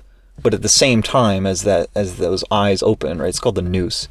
As the noose opens and the heart opens, you're more vulnerable, of course, and your central being and essence is revealed to the world, but at the same time the world is revealed to it. And so it's along the feminine pathways outward that man then truly experiences the world and can take the world within himself. But until that point, the heart is concealed and solid and protected, and he's effectively dead. He's static, right? That's kind of what depression is, right? Depression is basically an anesthetic to help numb the pains of the world. You kind of shut yourself off. You're not very active. You're static. You close yourself up, right? It's like a porcupine, right? Freud uses the example of the porcupine, right? No one can get close to the porcupine. And so that is good for protecting the porcupine, but at the same time, it makes it difficult to relate to anyone, right? And porcupines famously have trouble mating on those grounds because it's painful. In a depressive state, you're kind of keeping everyone away. And that's it's just a regressing into a closing off of the heart, a closing of the noose, a closing of that spiritual inner essence that was vulnerable and was injured. So now you're going to protect it. You're going to close off. And so when you're a young man, before you're adolescent, when you're a child, you're in that state, not by really any choice, not by any emotional reasonings, but just because that's the kind of natural state of things. There's a particular type of male where this is not the case, and they follow a different path, and they're called the ascetic male, where they basically receive like divine wisdom directly, right? These are some of your saints and monks and stuff, kind of unmarried and move off usually to the forest or the desert and kind of receive revelation that way. But for most men, they're going to follow this same path towards wisdom, which is via the feminine, the introduction of the female, and particularly her beauty. And so it is genuinely important in symbolism. If you're doing that, if you're doing the access to the feminine wisdom pathway for your male hero, yes, she does need to be beautiful. It is actually important for female characters, if they're in that archetypal place in the story, for them to be beautiful. How sexually titillating you make that is your call as an artist. But yeah, you can see why a lot of modern, reboots and franchises and all these things aren't working, where they have these ugly women representing what should be the beautiful feminine, and they just don't hit audiences. They don't enter into our hearts.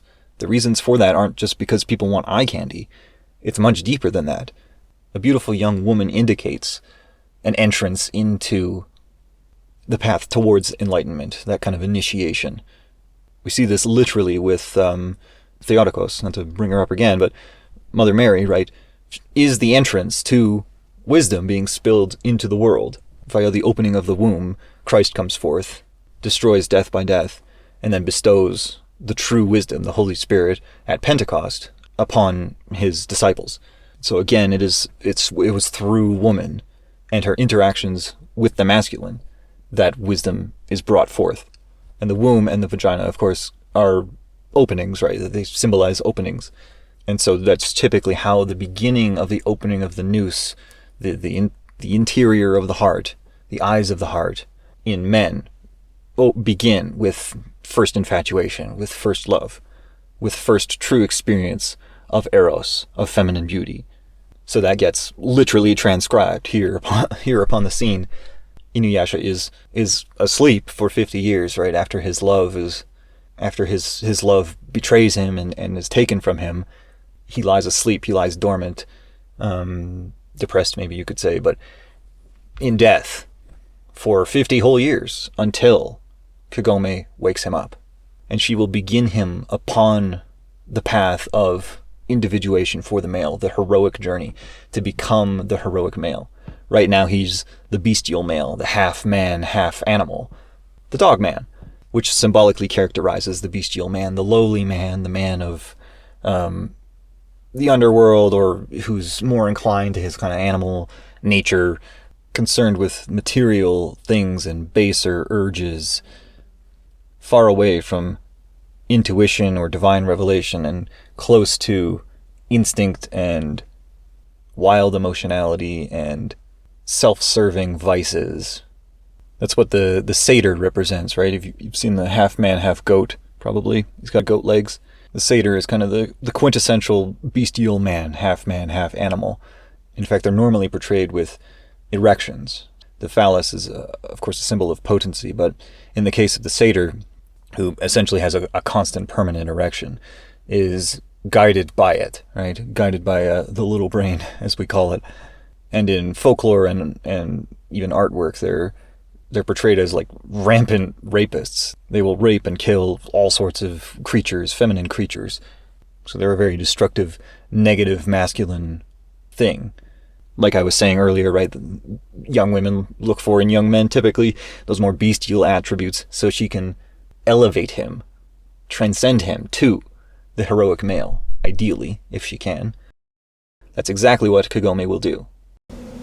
I smell it. The blood of the woman who killed me. And it's coming closer. Ugh.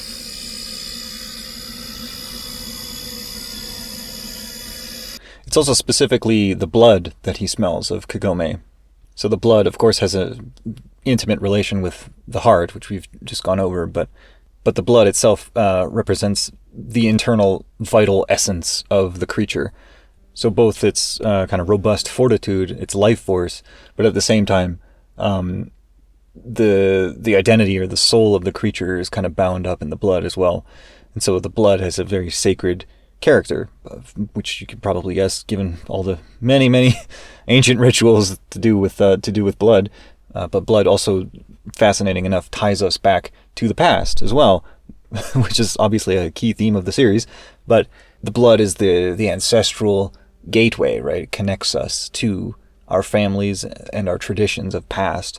There is a bond that occurs through blood, right? This is one of the reasons why in psychology, if you're dealing with, say, stepchildren and their relations to their step-parent, they're often very strained because they don't have that ancestral blood that connects them on an unconscious and spiritual level. It's like no matter how well they may get along, they never truly relate properly because they're not of the blood. They're not of kin. That sacred, internal, vital essence is not shared between the two. And so ultimately, there's always going to be that separation. Just like no matter how shit someone's father might be, maybe he ran off and, well, he's a good stepdad because he's the father who stepped up, right? It doesn't matter. Even if the original father is a piece of shit, the biological father, it doesn't matter. There's a connection there. And if you're doing psychotherapy with someone, you have to know that. No matter how estranged the two might be, that's a missing connection. The void of the blood. But here, of course, InuYasha is connecting on that level. He smells her blood.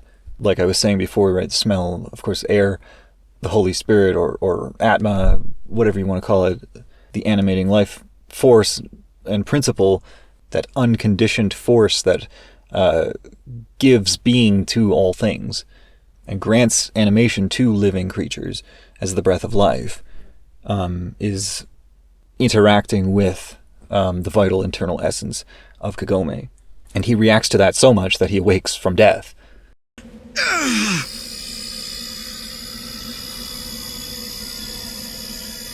Then, of course, you have Kikyo's arrow here illuminating. This is the arrow that has pierced his heart, right? In a way, that's what Kikyo did to him, which we'll find out later in a flashback. But Kikyo pierced his kind of cold, undead, pre-adolescent, in a way, heart that was sealed off from the world, like we were just talking about. She pierced it wide open, and he fell madly in love with her. But of course, like I was saying, it creates a vulnerability when it's wide open like that. And what happened? Well, he got an arrow through it. And it is through that arrow, through his love for Kikyo and the devastation that it brought when they were torn apart, that now pins him in this, state of static immovability, this passive, darkened state, right? That's ultimately the most negative form of the archetypal masculine, is the inert masculine. To be inert, to be static, to be non-action is antithetical to the masculine, capital M. At least if you're a degenerated bestial masculine, you're still taking some kind of action. You're still participating in masculinity, even if it's towards your own vices and towards your own destruction. That's a negative masculinity, but the true negative masculinity is to be darkened, to be the darkened sun, right? That's what a black sun represents. That's what would be another? The Minotaur, right? The Minotaur originally was a gift of solar proportions. It was I believe it was a golden ox? No, it was a white ox, I'm pretty sure. Basically Minos in the ancient Greek tale. desires to become king, which requires, a heroic journey, essentially. To become the heroic male, you have to undergo death and resurrection. Transformation into the heroic male, the representative of the solar logos on earth, right? That's the true good and righteous king. To become that, you have to first die to yourself and be born again in a holy light, right? Like, as in through like the waters of baptism, right? That's what that represents.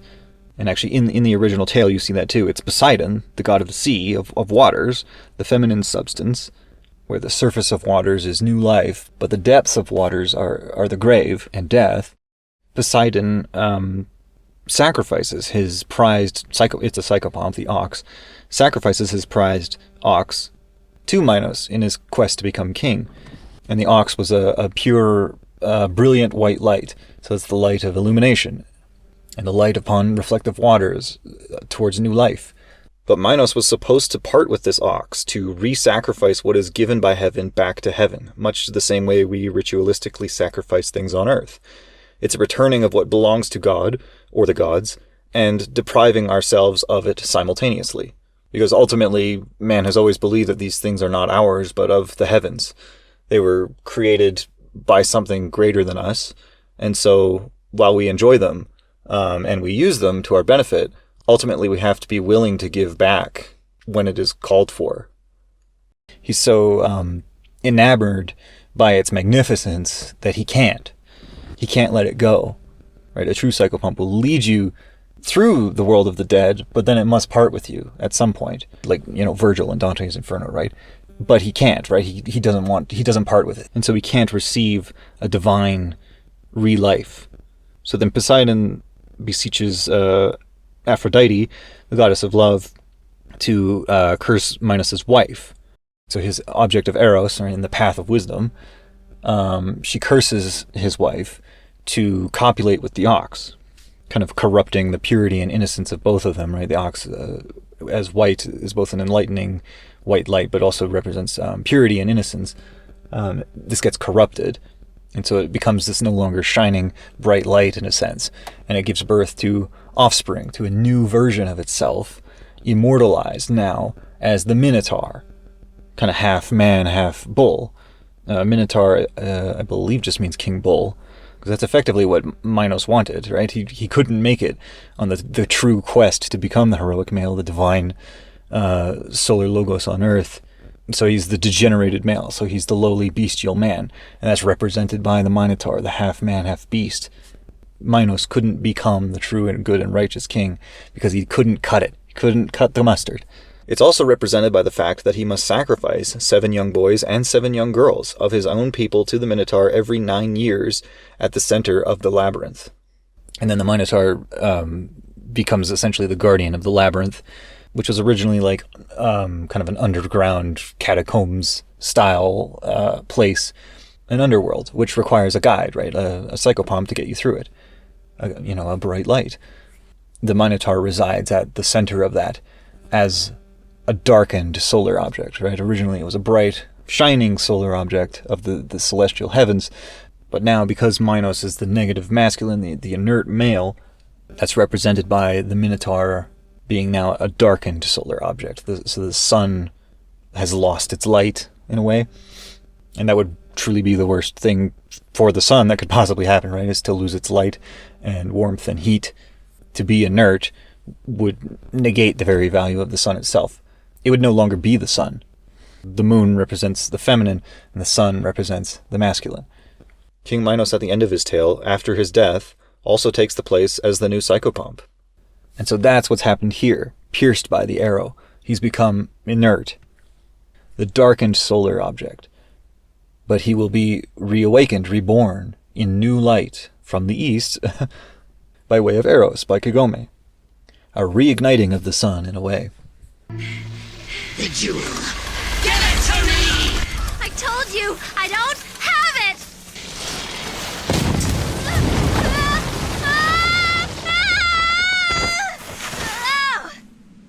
it! Playing with bugs now, are we? Did he just talk? So you're alive? Why are you taking so long to kill it? Just do her like you did me. You look pretty dumb there, Kikyo. Look clever, girl, or be a half-wit. And so now mirroring Kagome mistaking InuYasha for a boy, just as she mistook Sota for the heroic masculine, InuYasha actually does the same thing. He mistakes Kagome for Kikyo, and he'll do that for quite a while. That'll be one of the fundamental motifs of kind of Kagome's side of the story, is how do I differentiate myself from the woman I'm reincarnated from, and kind of finding her true identity between the two. But it's really kind of InuYasha who first sets off that bomb by being unable to distinguish between who is who, to distinguish between proper feminine subjects, right? Kagome is inexperienced with womanhood, and so she mistakes him for a boy. And on the flip side of that Eros coin, InuYasha himself is also inexperienced, and it does the same thing in a similar way by confusing Kagome with Kikyo. The Kikyo I know wouldn't waste her time. That does it. Kikyo, whoever she is, she's not me, 'cause my name is... She's here. What I just said is kind of highlighted further there by Kagome can't even get out her own name when she's introducing herself. So sort of that blurred line between Kikyo and Kagome, and she's going to have to work to separate the two and distinguish herself. Good! Now pull! So I was saved. You're pathetic, Kikyo. I'm not Kikyo! Look, I'm telling you, I'm not her. Whoever her is... And I'm saying you gotta be her, 'cause if you're not, there's no way that you could smell so... You're not her. I know. My name is Kagome. Kagome. You're right. Kikyo is cuter. Alright, so Kagome's name. If you're a Westerner, you probably don't know this, but Kagome is not a common name given in Japan. It actually means birdcage, Kagome. This is because there's a kind of long-standing cultural practice of making, I think they're wicker cages for birds out of Kagome lattices. So if you don't know what a Kagome lattice is, I'll have it on screen here. It's a type of lattice, but it's a shape, a six-pointed star. Now, probably some of you are looking at this right now going, oh, it's the Star of David. Not exactly. The Star of David is actually its own specific symbol. I'm not going to get into it. It's a whole thing.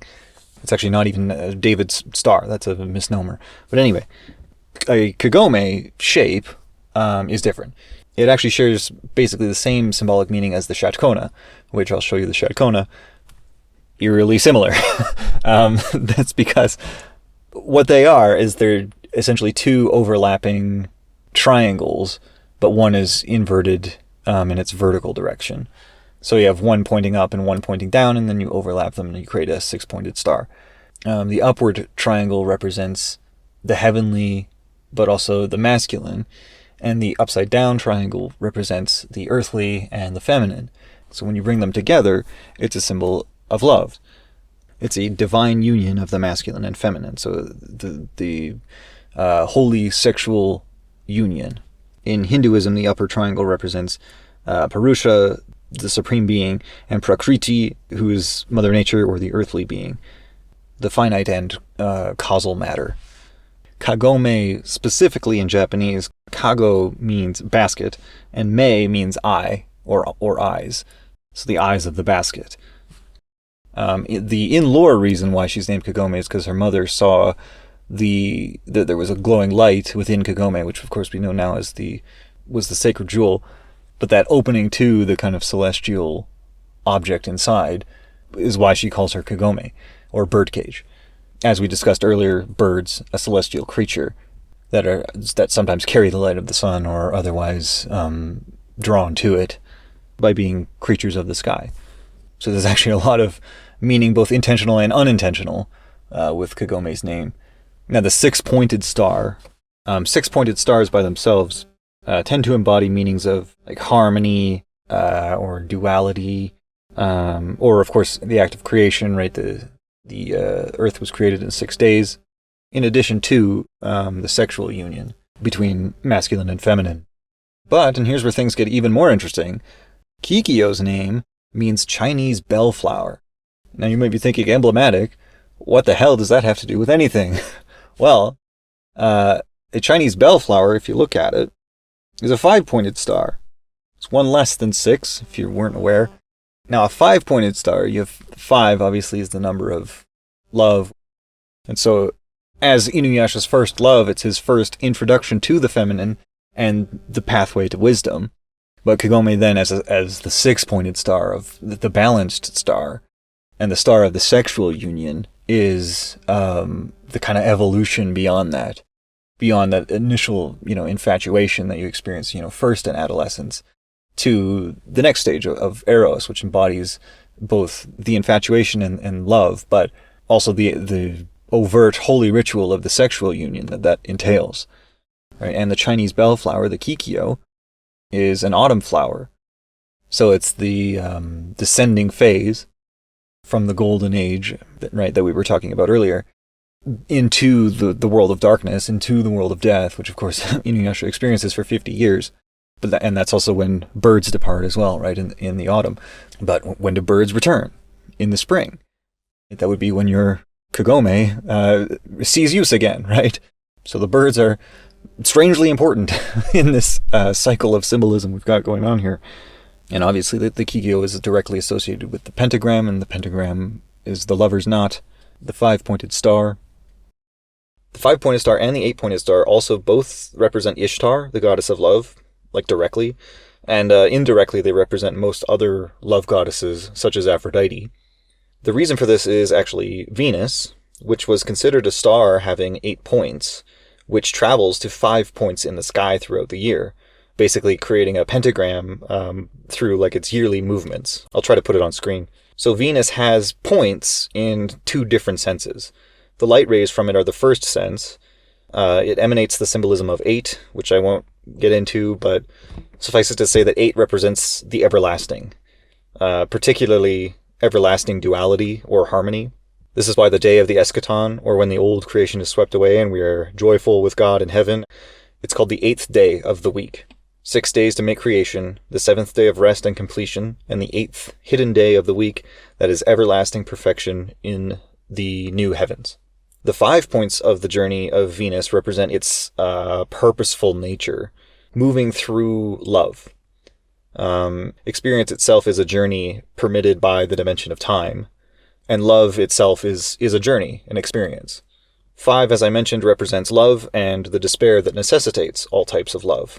Venus represents the love of Eros, of the sexual types, and its cyclical journey across the heavens occurs in 5 points, thereby creating a star of 5 points in its movement pattern.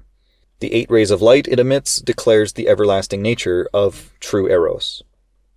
So in a way that, it's the journey of love, but it is not finite. It's everlasting and harmonious. The Kikyo bellflower is only 5 points. It's Eros. But by the end of the series, we will be confronted by the fact that no matter how much Kikyo and InuYasha both wish it could be eternal, it can't be. We get smacked in the face pretty hard by the fact that it has to end at some point. It's not everlasting. Like the flower itself, the Kikyo, it must eventually wither, and therein lies the suffering with the love. As an interesting contrast to note, the rose is considered the 6-petaled flower, and Kagome is the 6-pointed star.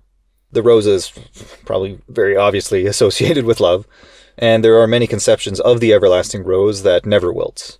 All sorts of stories have variations of the never-ending rose. The rose is also associated with the heart, among other things. Venus and the sun actually both compete for the title of the morning star, or the light bringer. They both have been called that before. And that connects the idea of Eros, love and beauty, being the first indications of awakening and the bright light of spiritual enlightenment. Eros is then the harbinger of the heroic path, as Venus is the harbinger of the sun in the morning hours. Similarly, Christ, the solar logos, descended from heaven. He is the sun here on earth, also known as gold, or the treasures of heaven, if you remember my talk about the rainbow. And he only condescended in the first place and suffered for us out of his love for mankind. So love is the harbinger of salvation and revelation, as Venus heralds the sun, both illumining the darkness of night and death.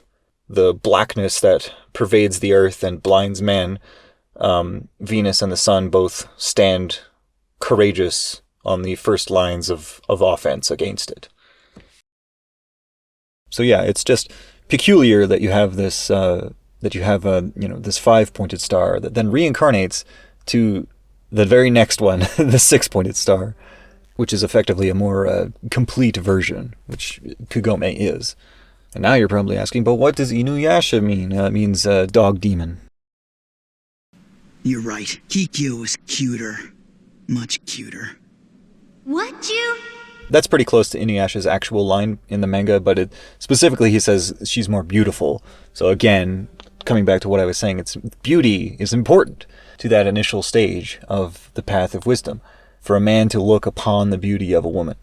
Not to lust for her, because lust is a vice, but the beauty of woman stirs the heart. And, not to use a cliche, but makes them want to be a better man, essentially. Let go of me! Ow, ow, ow! You let go! InuYasha has revived! How can that be? The seal should have held forever. Give me the sacred jewel!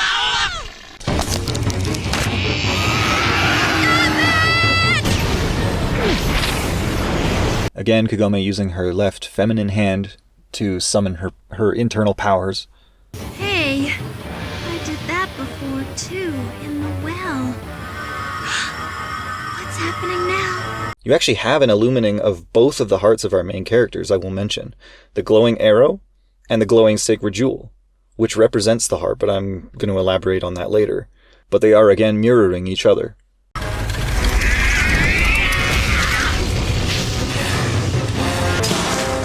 It came from inside me. Is that the sacred jewel?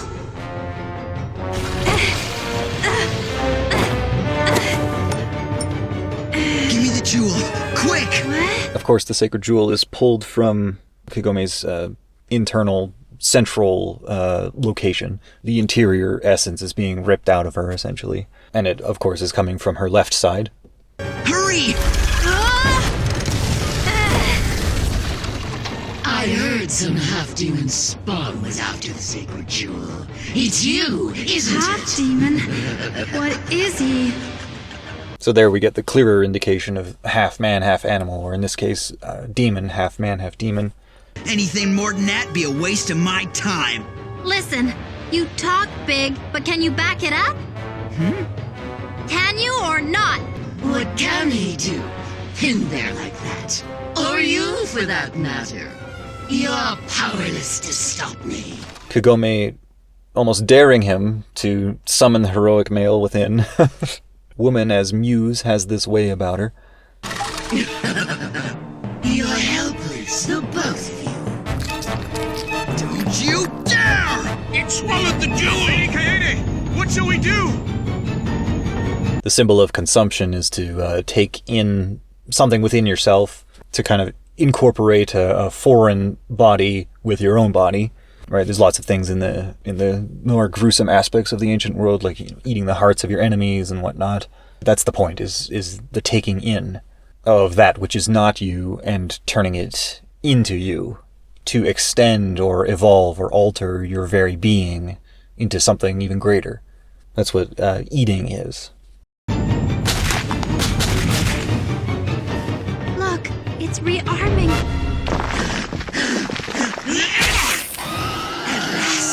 My power is complete! And now you observe more clearly, right, why Mistress Centipede is a negative feminine object, an antagonist. She forgoes her beauty, she sacrifices her beauty, she doesn't even care about it, for power. She becomes a horrid creature, and she's fully willing to embrace that, to disregard wisdom and beauty and femininity for the sake of temporary control and earthly heights. Mere vice, right?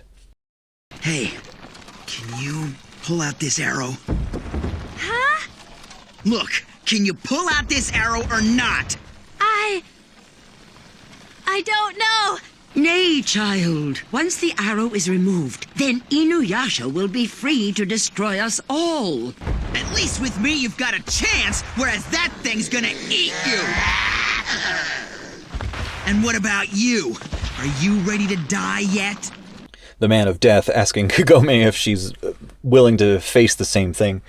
But her choosing of life is ultimately what grants him his life, and in turn, their lives together. I don't know what I should do, but...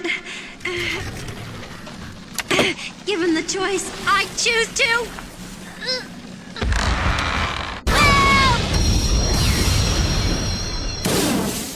She has freed his heart, and it is reopened once more. InuYasha's true awakening has now started, and he will begin the path to heroism. It's gone. My sister's spell vanished.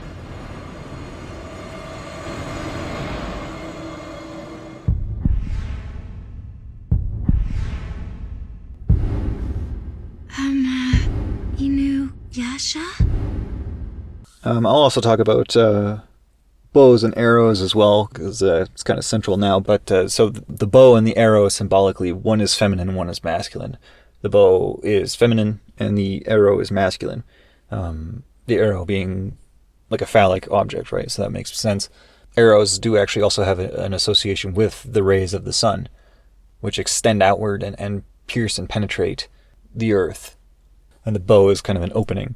And in fact, it only achieves its potential through opening maximally, right? To, of course, pull back the arrow and grant it its power. So you get a masculine and feminine interplay. So as we saw in the introduction scene, you essentially get the parting of Kikyo and InuYasha displayed visually. The separation of bow and arrow. And the bow stays with Kikyo, but the arrow stays with InuYasha. Pierced in his most interior place, and seemingly permanently affixing him to the tree of individuation, which he can no longer metaphorically ascend. He's just kind of stuck in stasis for that time period. Much later in the series, Kagome will actually get a sacred bow, basically the most powerful bow. So bows and arrows are very prominent in the series, and that's kind of the underlying symbolism of them. Also, specifically in Japan, bows and arrows together do actually represent love directly as a symbol. Of course, in the Western world, we have Cupid and his bow and arrow of love as well. And then to read from Dictionary of Symbols again, the accuracy of the arrow's aim and the force of its impact depend on the strength of whoever draws the bow. It is almost as if the arrow has identified with the archer who projects himself and hurls himself upon his prey. Thus the arrow of the gods never missed their mark. Those of Apollo, Artemis, and Eros were always supposed to strike the heart. Thought strikes home like an arrow and rives the soul with a torment which cannot be assuaged. And basically what's happened then is Kikyo projects herself through the arrow upon InuYasha and blocks his heart in a way. And so Kagome removing the arrow is going to foreshadow what she's going to have to do with him kind of emotionally and spiritually, is get him to remove that blockage, to move past it, to emerge from the cocoon as the butterfly he's meant to be, and see Kagome for who she really is, which is distinct from Kikyo, a new woman who loves him. So that sort of foreshadows the love triangle we're going to be dealing with. Kagome has removed the physical arrow, she has removed the spell, but she's not actually removed what truly pierces his heart. So that's going to be her job for a long time in this series.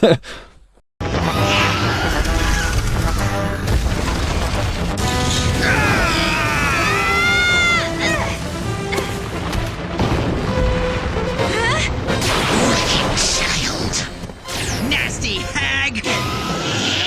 Iron Reaver Soul Dealer! And the name of his attack is pretty gay. It always has been, even in the manga. It's not much different, but the more true Japanese translation is, I think it's soul scattering iron claws or something.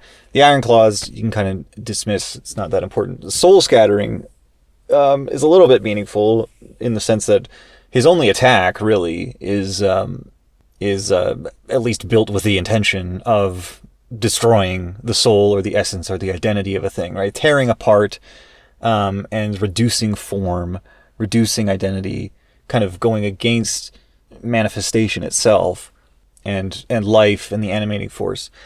Eventually he will stop using that attack in favor of Tetsaiga, which he gets later.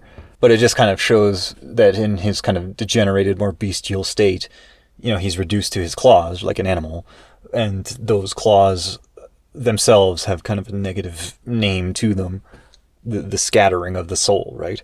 Because ultimately that's not where his path is going to lead him. It's going to be souls united between him and Kagome.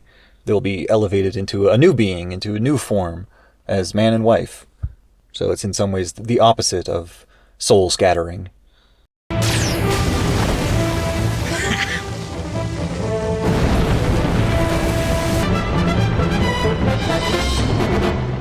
now I know. He is strong. It's still moving! Find the glowing flesh, quickly. That's where the jewel will be. Whoa! Tell me you're joking!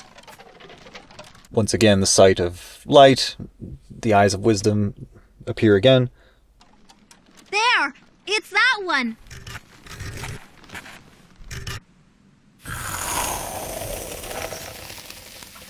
Huh? But... Only ye may possess the sacred jewel. Ye who so resemble the dead Kikyo. why would I have a jewel wanted by demons? Exactly. Humans can't use it, so why bother to keep it? If you hand the jewel over right now, I won't have to start sharpening my claws on you. What? You mean he's not the hero? I do like that line. That's added by the anime. He's not the hero, but I like it because that's what she was looking for, and turns out it's not him. And thus concludes episode 1. I was gonna also do episode 2. I recorded it at the same time, but after seeing that this one is over 2 hours long, I'm thinking I'll probably just split episode 2 into its own video. Thank you for watching. If you want me to make more of these, I do have a Substack, which you can subscribe to help support me. If you thought the stuff in this video was deep, yeah, just wait. It gets so much worse. But it's really interesting, and really does explain why the show was so beloved. Sort of makes its way into the back of your mind and makes itself at home. So if you like InuYasha, or you just want to learn more about symbolism and traditionalism and religions around the world and mythologies around the world, yeah, your support is appreciated. This took a surprisingly long time to edit, so even though episode 2 is already recorded, I wouldn't expect it, right away. But I am working on it, and I can't wait to get to episodes 3 and 4, because they're some really great ones. But that's it for me. Thanks for watching.